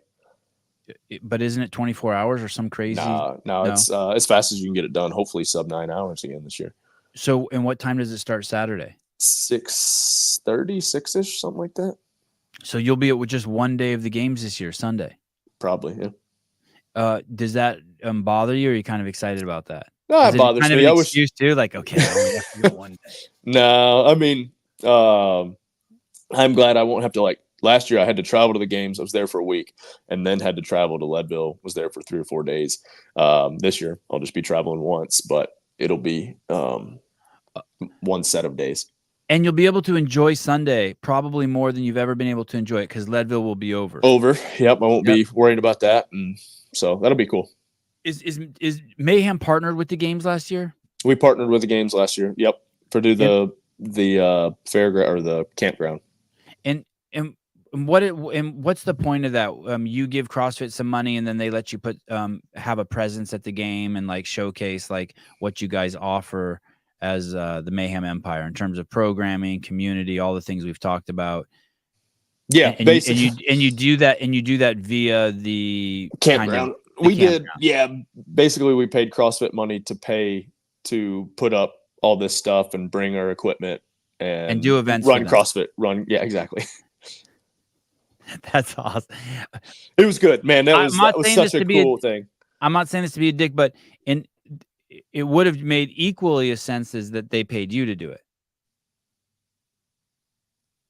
Okay. That's okay. So, okay. That's funny. That's awesome. Yeah. What a great scam. But it was cool. CrossFit. You guys you pulled one over. No, it was great. Man, it was such a cool, like, people had a ton of fun. People still talk about it. It was Are you guys doing that again this year? Are you partnering with CrossFit? I can't set up. I'm not camping in Texas heat. There's no way we're doing that. And there's no real campground around there. No, we'll be down there. We're going to partner with a local affiliate and run some Mayhem classes and hang out down there. So looking forward to that. We'll announce that in a little bit.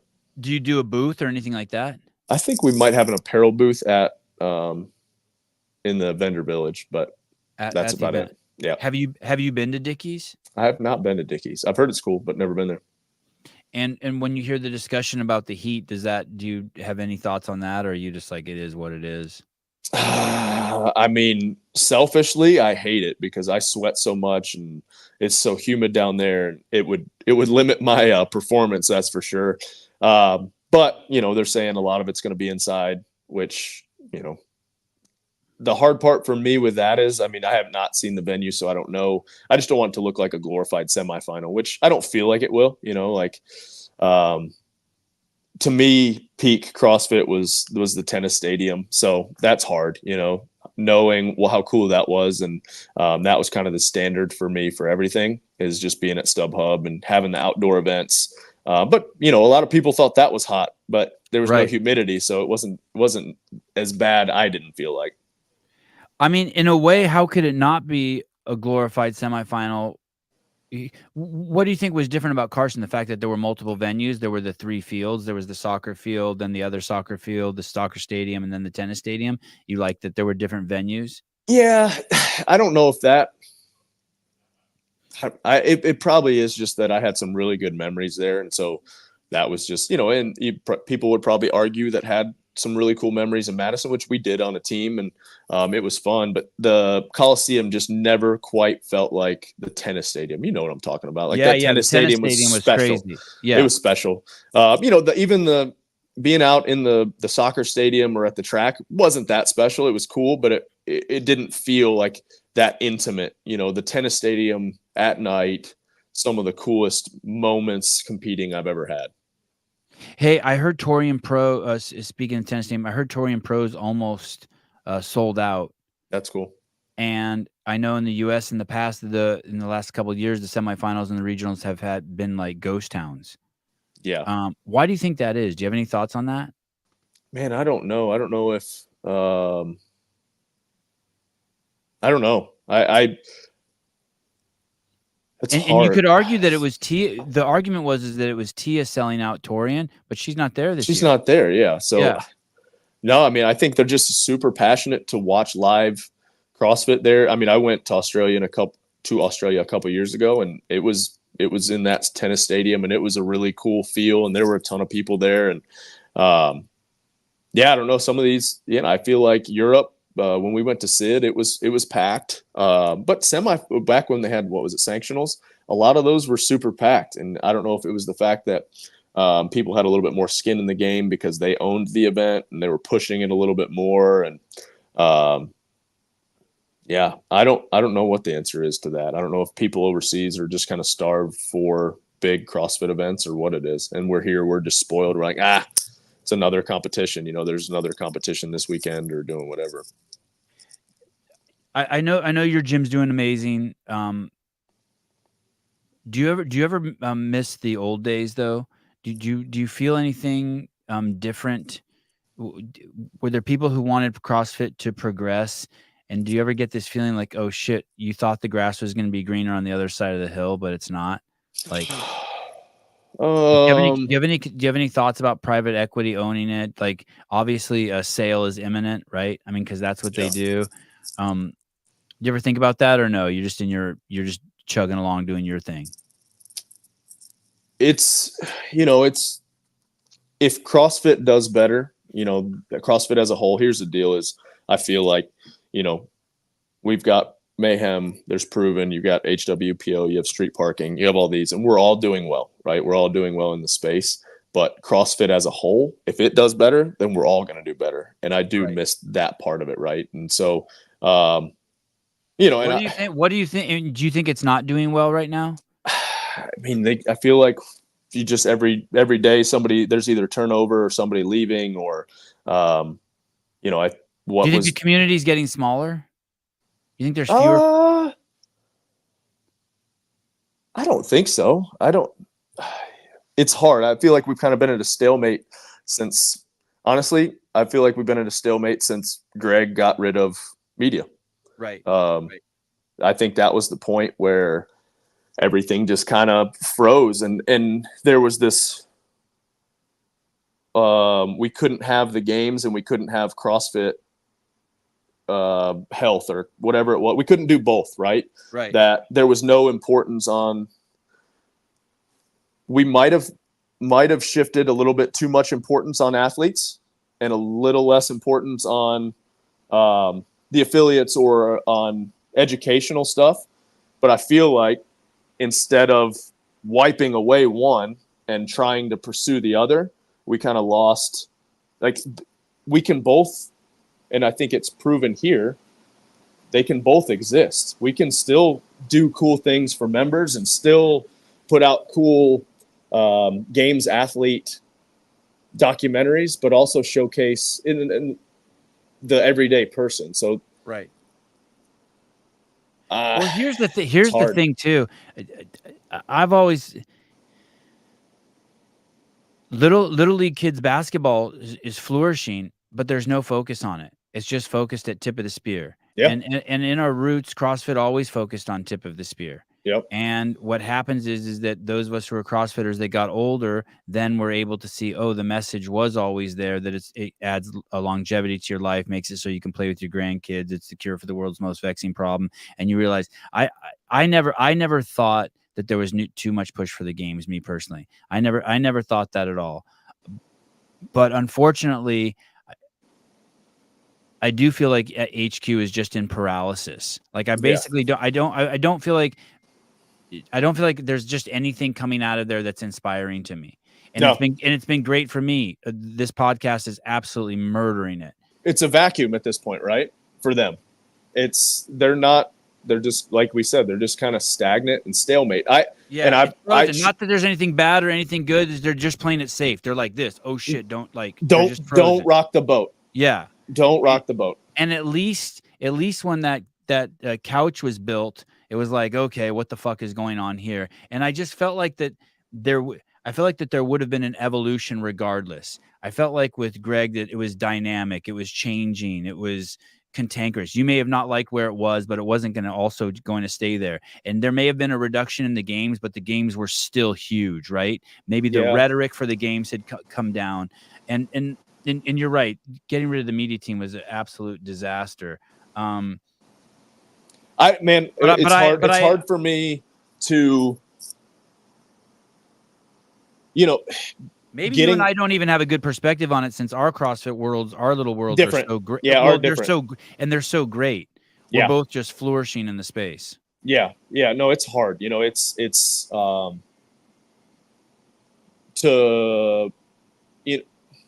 almost like complete. We're right now, like you're saying, it's very like, hey, don't rock the boat, too conservative. And then with Greg at times, it was too manic. Right. And it's like, what are we doing? I can't get behind this because I don't know what we're doing right now. Is it going after Coke? Is it high level athletes? Is it some dude on his couch with jugs of antifreeze or whatever it is? Right. And that so honestly, I don't like either spots that we were in. At that point, it was, if I was to show, and this isn't a knock, but if people that walked in the doors, oh, Dave Castro owns CrossFit, right? And I'm like, no, it's this guy. And they're like, that guy even works out. That was the hard part for me. Like, I never once saw Greg do CrossFit.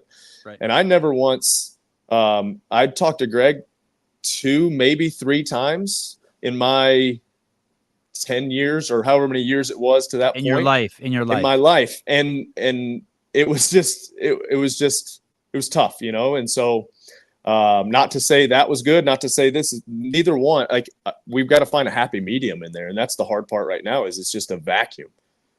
And let me propose this too. Since he created it, there was a different level of care, I'm going to say. I mean, it's his baby. Yeah. I mean, so let me say this. Okay. So media goes away in 2018, and that was always a big point. But basically, the second he sold the company, messaging stopped from HQ. Yeah. So we were always getting messaging from him, whether you liked it or not. Yeah. Now there's just like there's no messaging. It's like Coca-Cola messaging. It's like, yeah, look at the polar bear drinking Coca-Cola. We just don't have any. There's no identity. Yeah, like Hiller's. That's why Hiller's so potent in the space, because he's doing all the messaging for the space. Yeah. There's just That's why you are. That's why we are. Yeah, that's there's why... no one being like we don't even care what someone says. We like whether you agree with Hiller or not. People are just excited that someone's at least talking about saying rep. something. Yeah, someone's saying something. Someone's talking about what you should eat or what a good rep is or no rep. There's just no messaging. No, but then people are also just, they want validation for what they're doing. You know, like, hey, I've been saying this for years, so they attach to something, right? And we just don't have that right now. Right. It's hard. I mean, and hey, we've just got to figure out, you know, and you're doing it, we're doing it, Hiller's doing it, other camps are doing it. Like, let's just keep doing what we're doing, and hopefully CrossFit figures out their way. And if not, guess what? We're all here, and we know. I don't think other camps are doing messaging, by the way. They're doing messaging for what they're doing, but yeah, there's a difference between messaging and like just marketing. Promotion. Yeah. Yeah, No, promotion. I get it. That's why I chose Hiller. Hiller's like just messaging. Like, you know what I mean? Like he's like, hey, this is what a rep is. Hey, this is what you should eat. Hey, this is how you should lose weight. Hey, this is what you should be locked out. Hey, like he's basically just taken the mantle of the boss. Yeah. I see that. You know what I mean? Yeah. Nobody else is doing anything. Like, I don't see any. You guys have put out a bunch of pieces, showing stuff that's going on in your community, or you do events to raise money or awareness for things, and that's all messaging too of like the potency of what CrossFit is. It's interesting. By the way, I guess I've evolved, and probably you have too. It used to be depressing, but now it's exciting for me. Yeah. Do you know what I mean? It's like, fuck. Yeah. Like, we're just out at sea and the sails are down. More opportunity, right? Yeah, we're just getting tossed around. Yeah. Yeah. Yeah. It's the Wild West at this point, right? And so it's been rocky, you know. It's been for CrossFit as a whole. I think for us, like we've said, we've all kind of stepped up in that, and it's gotten better for us. But I want, as a whole, I would rather, like I said, more people to learn about CrossFit, but it's just not there right now. Yeah, it's not coming from the mothership. Okay, last question. I see your body needs to move. What would be the goal at Leadville this year? Is there a goal besides completing it? Like, you had a goal definitely sub 9.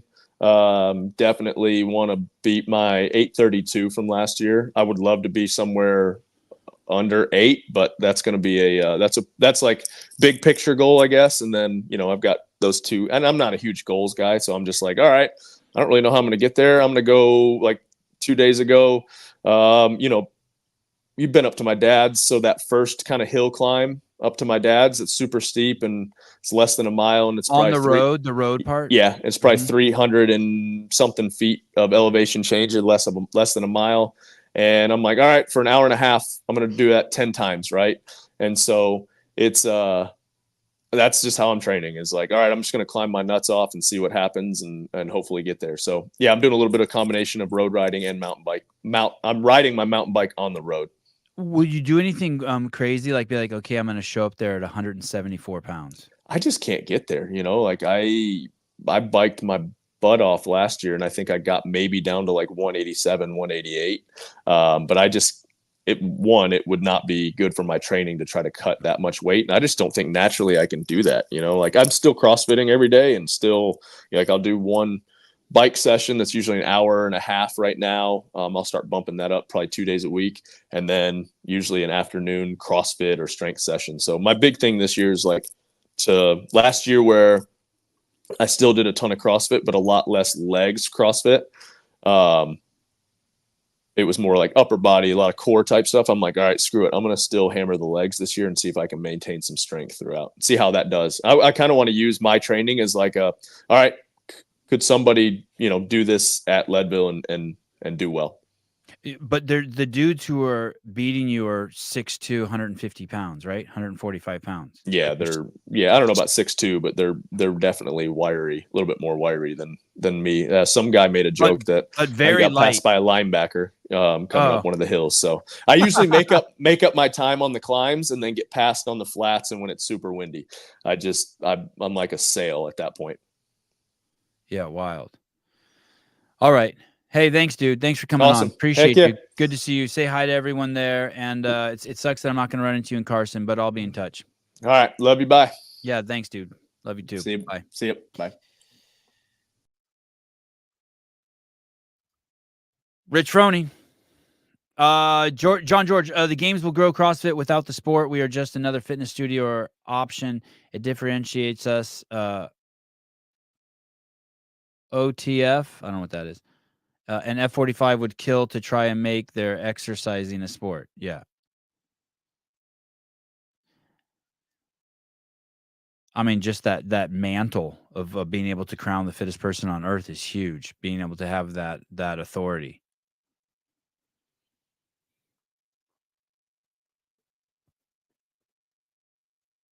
I'm gonna when I have Greg on next Wednesday, I'll ask him about that thing. Man, he was so convincing yesterday.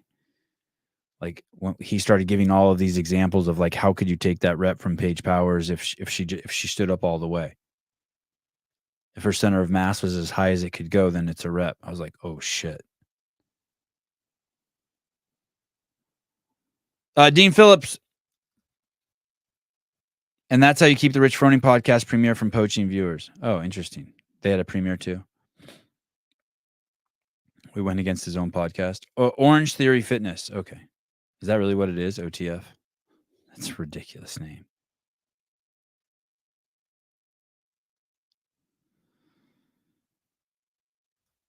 If we're crowning that, we need someone to beat Hunter and High Rocks.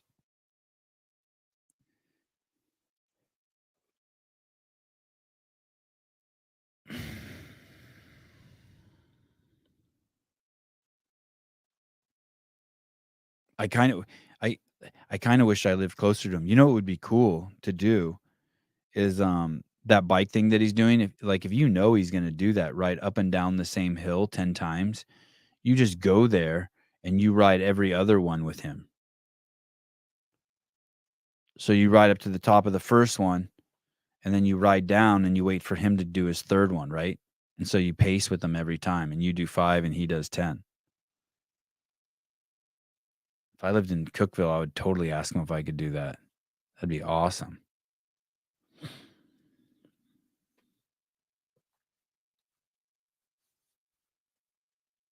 I should take my kids to meet his kids. I know. At some point I just got to drive out there. But it's going to be like a month commitment. And him and Hillary have always been so generous to me. They always invite me to come out there. So, but I can't. I'd have to drive and then hang out and get situated. Carlos, what's up, dude? I wonder if I'm going to see you today. I'm going to the skate park at 11.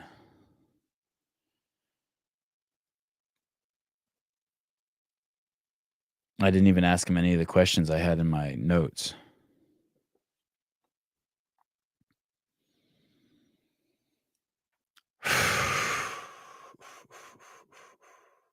What's up with Kendrick and Drake? I didn't follow any of that beef.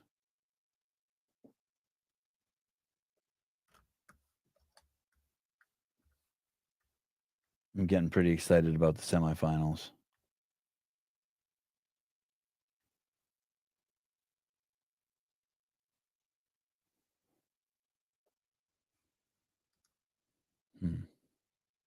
When you see me look this way, I'm looking at text messages. When you see me look this way, I'm looking at my notes or the internet. I would fly in someone's G5. Corey Leonard, I have a semi for the semis.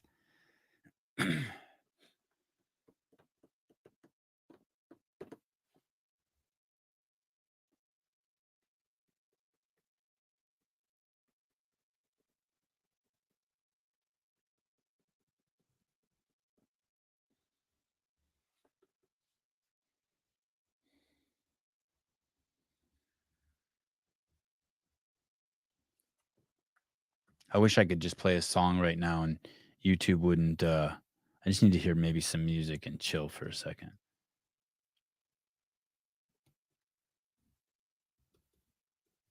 I should have asked him what he thought about the whole Palestinian-Israeli conflict.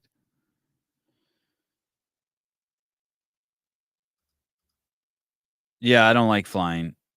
I haven't liked flying in a long time. I don't like leaving my house. I got a little bit of stress. T-Bird says, I must have missed it if you've ever said you do not like flying anymore. Yeah, I don't like it.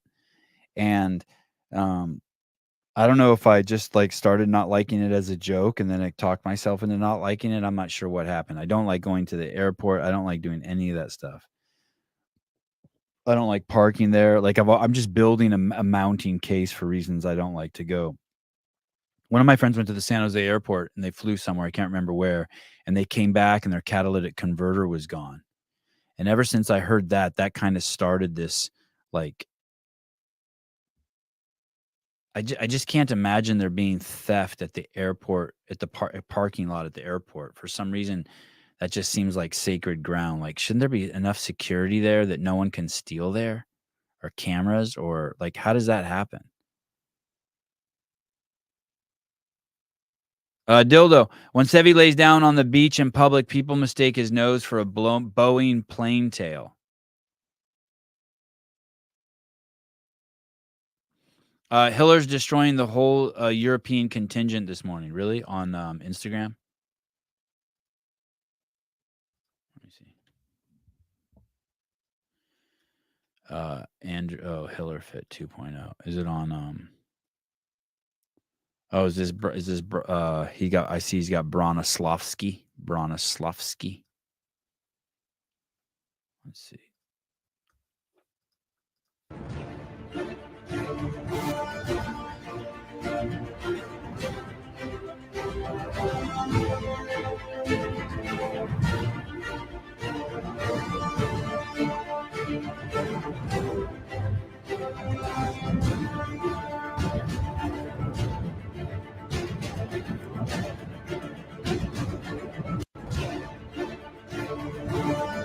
That's good to me. That's good to me. That's good to me. I don't know. These all seem good to me. What's he talking about? He thinks he's not standing up all the way at the top. I mean, I caught that a little late. He's already coming down. What's wrong with this? This is good to me. Yeah, look at. Oh, that's the last rep where he dropped the weights.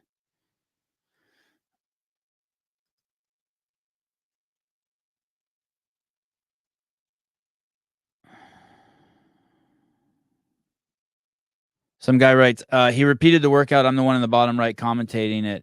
I said it on the live stream, but it was in Spanish, though. This was his first attempt. All those reps look legit as fuck. Yep, I agree. I don't have a problem with those reps. Sarcasm is not strong with this one. No rep if you can't see. Oh, really? That's sarcastic? Oh, that's fine. All those reps are fine.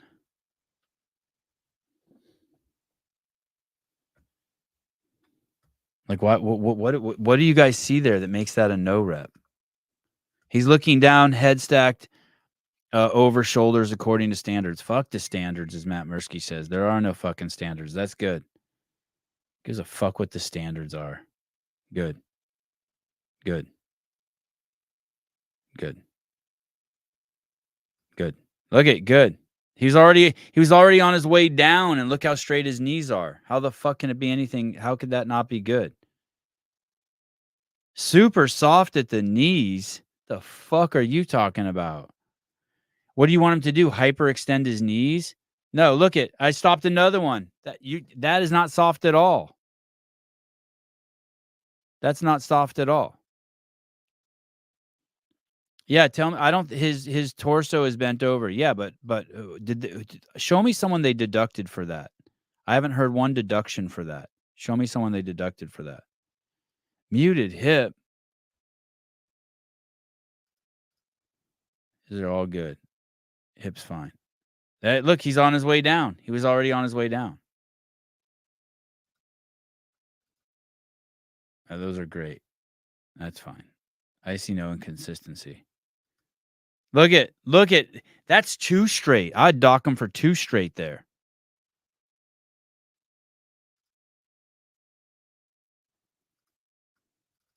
Look at that's the second rep. So now I've gotten 2.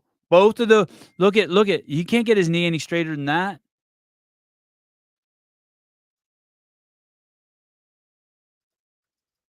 There you go again. 3rd rep in a row. How the fuck could his knee possibly get straighter than that? These are good. I don't know what the fuck Hiller's talking about.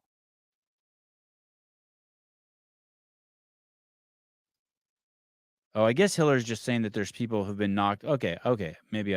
I've seen athletes knocked out of semifinals for better looking movement. Okay, fine, maybe, but I'm saying that these are fine. That's a 3rd one in a row, and you shouldn't be able to freeze it anyway. 4th rep, and he's already on his way down, and look how straight his knee is. These are great. I'm fine with this. So who gives a fuck where his head is? Another one. He's on his way down, and I don't know how his knee could be any straighter than that. That looks uncomfortable. If you're straightening your knee that much, you're fucking an idiot. Not like you're fucking an idiot, like you're having sex with an idiot. I mean, you are an idiot. Lots of us have sex with idiots. Yeah, I'm good. Good job. Okay, let's see this one. Oh my God. How could that guy's legs? Oh, I don't know about that one, but currently 7th in Europe, 2 reps, and we're judging him.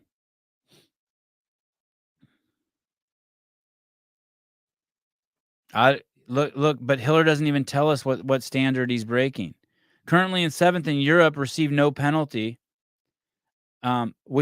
Which while yes, these reps by Guillaume are not to standard, which is something the entire CrossFit community is now well aware of. This does not look good for CrossFit. It's worth noticing that Sam Stewart, blah, blah, blah. Yeah, but you didn't even tell us what he's doing wrong. I don't see anything wrong. These are fine. Once again. Yeah. All good to go.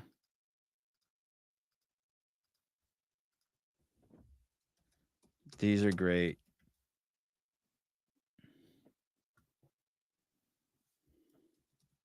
Reps are perfect. Let's see. I don't know what I don't even know what we're supposed to be looking at. What is this shit? Oh yeah, I saw this. This is funny. It's something like Fit Fest. We just got done with our final event here at Fit Fest, and I'm gonna say I think this is an incredible opportunity. You know, we didn't see a lot of the stories or behind the scenes at something like Fit Fest. We just got done with our final event here at Fit Fest, and damn. Technically, he said we didn't see a lot of the behind the scenes. Oh, okay.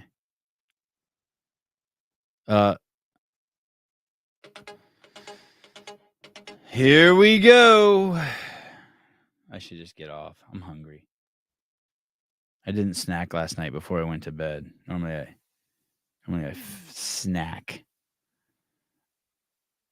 What do you want? What's up, Sevon? Can you hear me? I can. It's Tom Guerin. How you been, brother? Hey, what's up? Good. I'm in a weird mood today. Like not in a bad or good mood. I don't really recognize myself right now. I'm kind of just feeling around until I find myself. That's fair. That's very self-aware of you. Thank you. Very enlightened. The reason I'm calling, I've been away for a while out of the chat and stuff like that. I just started coming back around to hang out with the cool kids again. You mentioned the Kendrick Lamar thing. Oh yeah. You are a West Coast guy. How much money do I need to give you in the chat for you to react to this song live right now? Don't you think I'll get dinged if I listen to it? No, everybody else is doing it, bro. He's not copyright striking it. Every other channel with reactions is doing it, playing it all. It's the #1 song in the world. It passed the most downloads on Spotify of any song in history. What's it in called? one day? Is this what's it called? It's called They Not Like Us. And whom is it? The Cool West Coast beat. You're gonna love it, dude. They Not Like Us. Yeah. They Not. He's calling Drake a pedophile, and he goes with little kids and like going hard on him, old school Tupac style. You're gonna love it. It is right up your alley. Wow, and I don't like Kendrick Lamar either. I think he's a fucking complete. You think you don't, but listen to this, man. Hey, dude. Well, I mean, as a person, who knows? They all suck. Right. Well, whatever, dude, don't forget he called that girl on stage to sing a song, and then when she sung the lyrics, he almost got her killed. He humiliated her in front of the whole stage, saying she's not allowed to say. I totally forgot about that. That is a bitch move. Oh, he's a world-class bitch. He's the worst of the worst. I don't doubt it. Yeah, he's the worst of the worst. That's kind of what I think of everybody at that level to some extent. But the music's good, so. Okay, hold on. Let me see. Did you? Let me see. Let me see. Let me see. Dead people. Is this it? Yeah, bro. Hi. Mustard on the beat, ho, Debo, any rap nigga, he a freak though. Man down, call like Amber Lambs, tell him breathe, bro. Nail a nigga to the cross, he walk around like Tizo. What's up with these jabroni ass niggas trying to see Compton? They in the street can hate me, fuck them all and they mama. How many options you really got? I mean, it's too many options. I'm finna pass on this body, I'm John Stockton. Beat your ass and hide the Bible if God watching. Sometimes you gotta pop out and show niggas. Certified boogeyman, I'm the one that up to score with him. Walk him down whole time, I know he got some hoe in him. Pull on him, extort shit, bully the flow on him. Say Drake, I hear you like I'm young.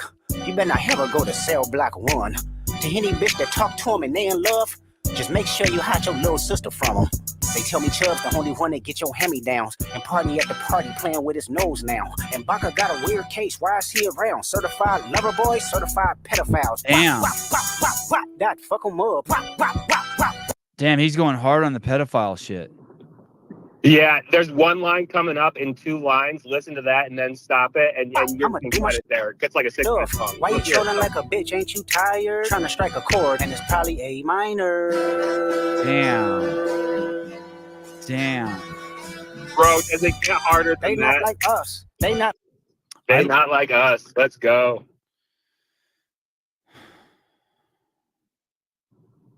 I wish I had more time for this.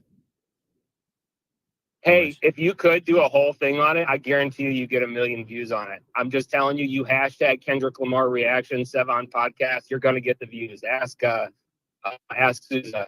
It's going on right now. Hey, so 1 through 10. How many songs are there? There's like 6 or 7 total right now. Back and forth, 2 of them. Okay. So you could play. You want me to send you a list of every song in order that you should listen to, and then you can get the views off of just listen to those? Yeah. Do you have my phone number? No. My Can I give you mine? Or you have mine now. You have mine now because I called. Text me on this number. Oh, okay. All right. And I'll message you on LinkedIn too, but text me. No, don't message me. I don't do LinkedIn. Okay. Or I meant Instagram, but whatever. Okay. Yeah, text me on this number. Damn, you're a dork, Tom. You confuse LinkedIn with Instagram. That is awesome. Well, I've been away. I've been selling stuff, making money, feeding the fam. You know what I mean? Making cash. But I had to come back. Yeah, that's right, baby. You know. Slaying hoes I had to come back cash. though. That's right. Hey, are you a 928 number? Man. Are you a 928 number? It's 574. Yeah, it's 8546 is my last 4. 8546. Oh, that's interesting. I don't see it on here. Can I text the podcast phone? Yeah. And then you can text me off of that. Yeah. Hang on, I'm texting it right now. And then I'll just text. I'll punch it into my phone, and then I'll have Oh, is it a 985 number? No. Oh, okay. I see it. I see it. It's a 574 number. Yeah. Oh, this is an Android. You got an Android for the show? No. Oh my god. No. Maybe because it's hooked up to Wi-Fi. Okay. I don't know. Or it must be set to use SMS instead of iMessage. Oh, really? That would suck. I should unfuck that. Yeah, because if there's no other reason it would be green, it says text message. It doesn't say iMessage. You should, because obviously you're more tech pro than that. All right. How come no one's ever told me that? All right, buddy. Okay, I just text you. All right, cool. Oh, someone just texted me. Tom sucks. Wow, that's not cool. Yeah, well, I was the best one on the birthday video. Just saying. All right, thank you. Yeah, I cried peace the and love, most brother. when you came on. Yeah, exactly. No, yeah, you were like sniffling. There was snot and everything. It was great. All right, I'm going to breakfast. Greg just gave me the location for breakfast. I'm out of here. Have fun. All right, Peace. later. Okay, guys. Maybe later on today we can play all 6 songs and we could get our Kendrick and Drake beef thing going. All right. All right. Talk to you guys soon. Bye-bye.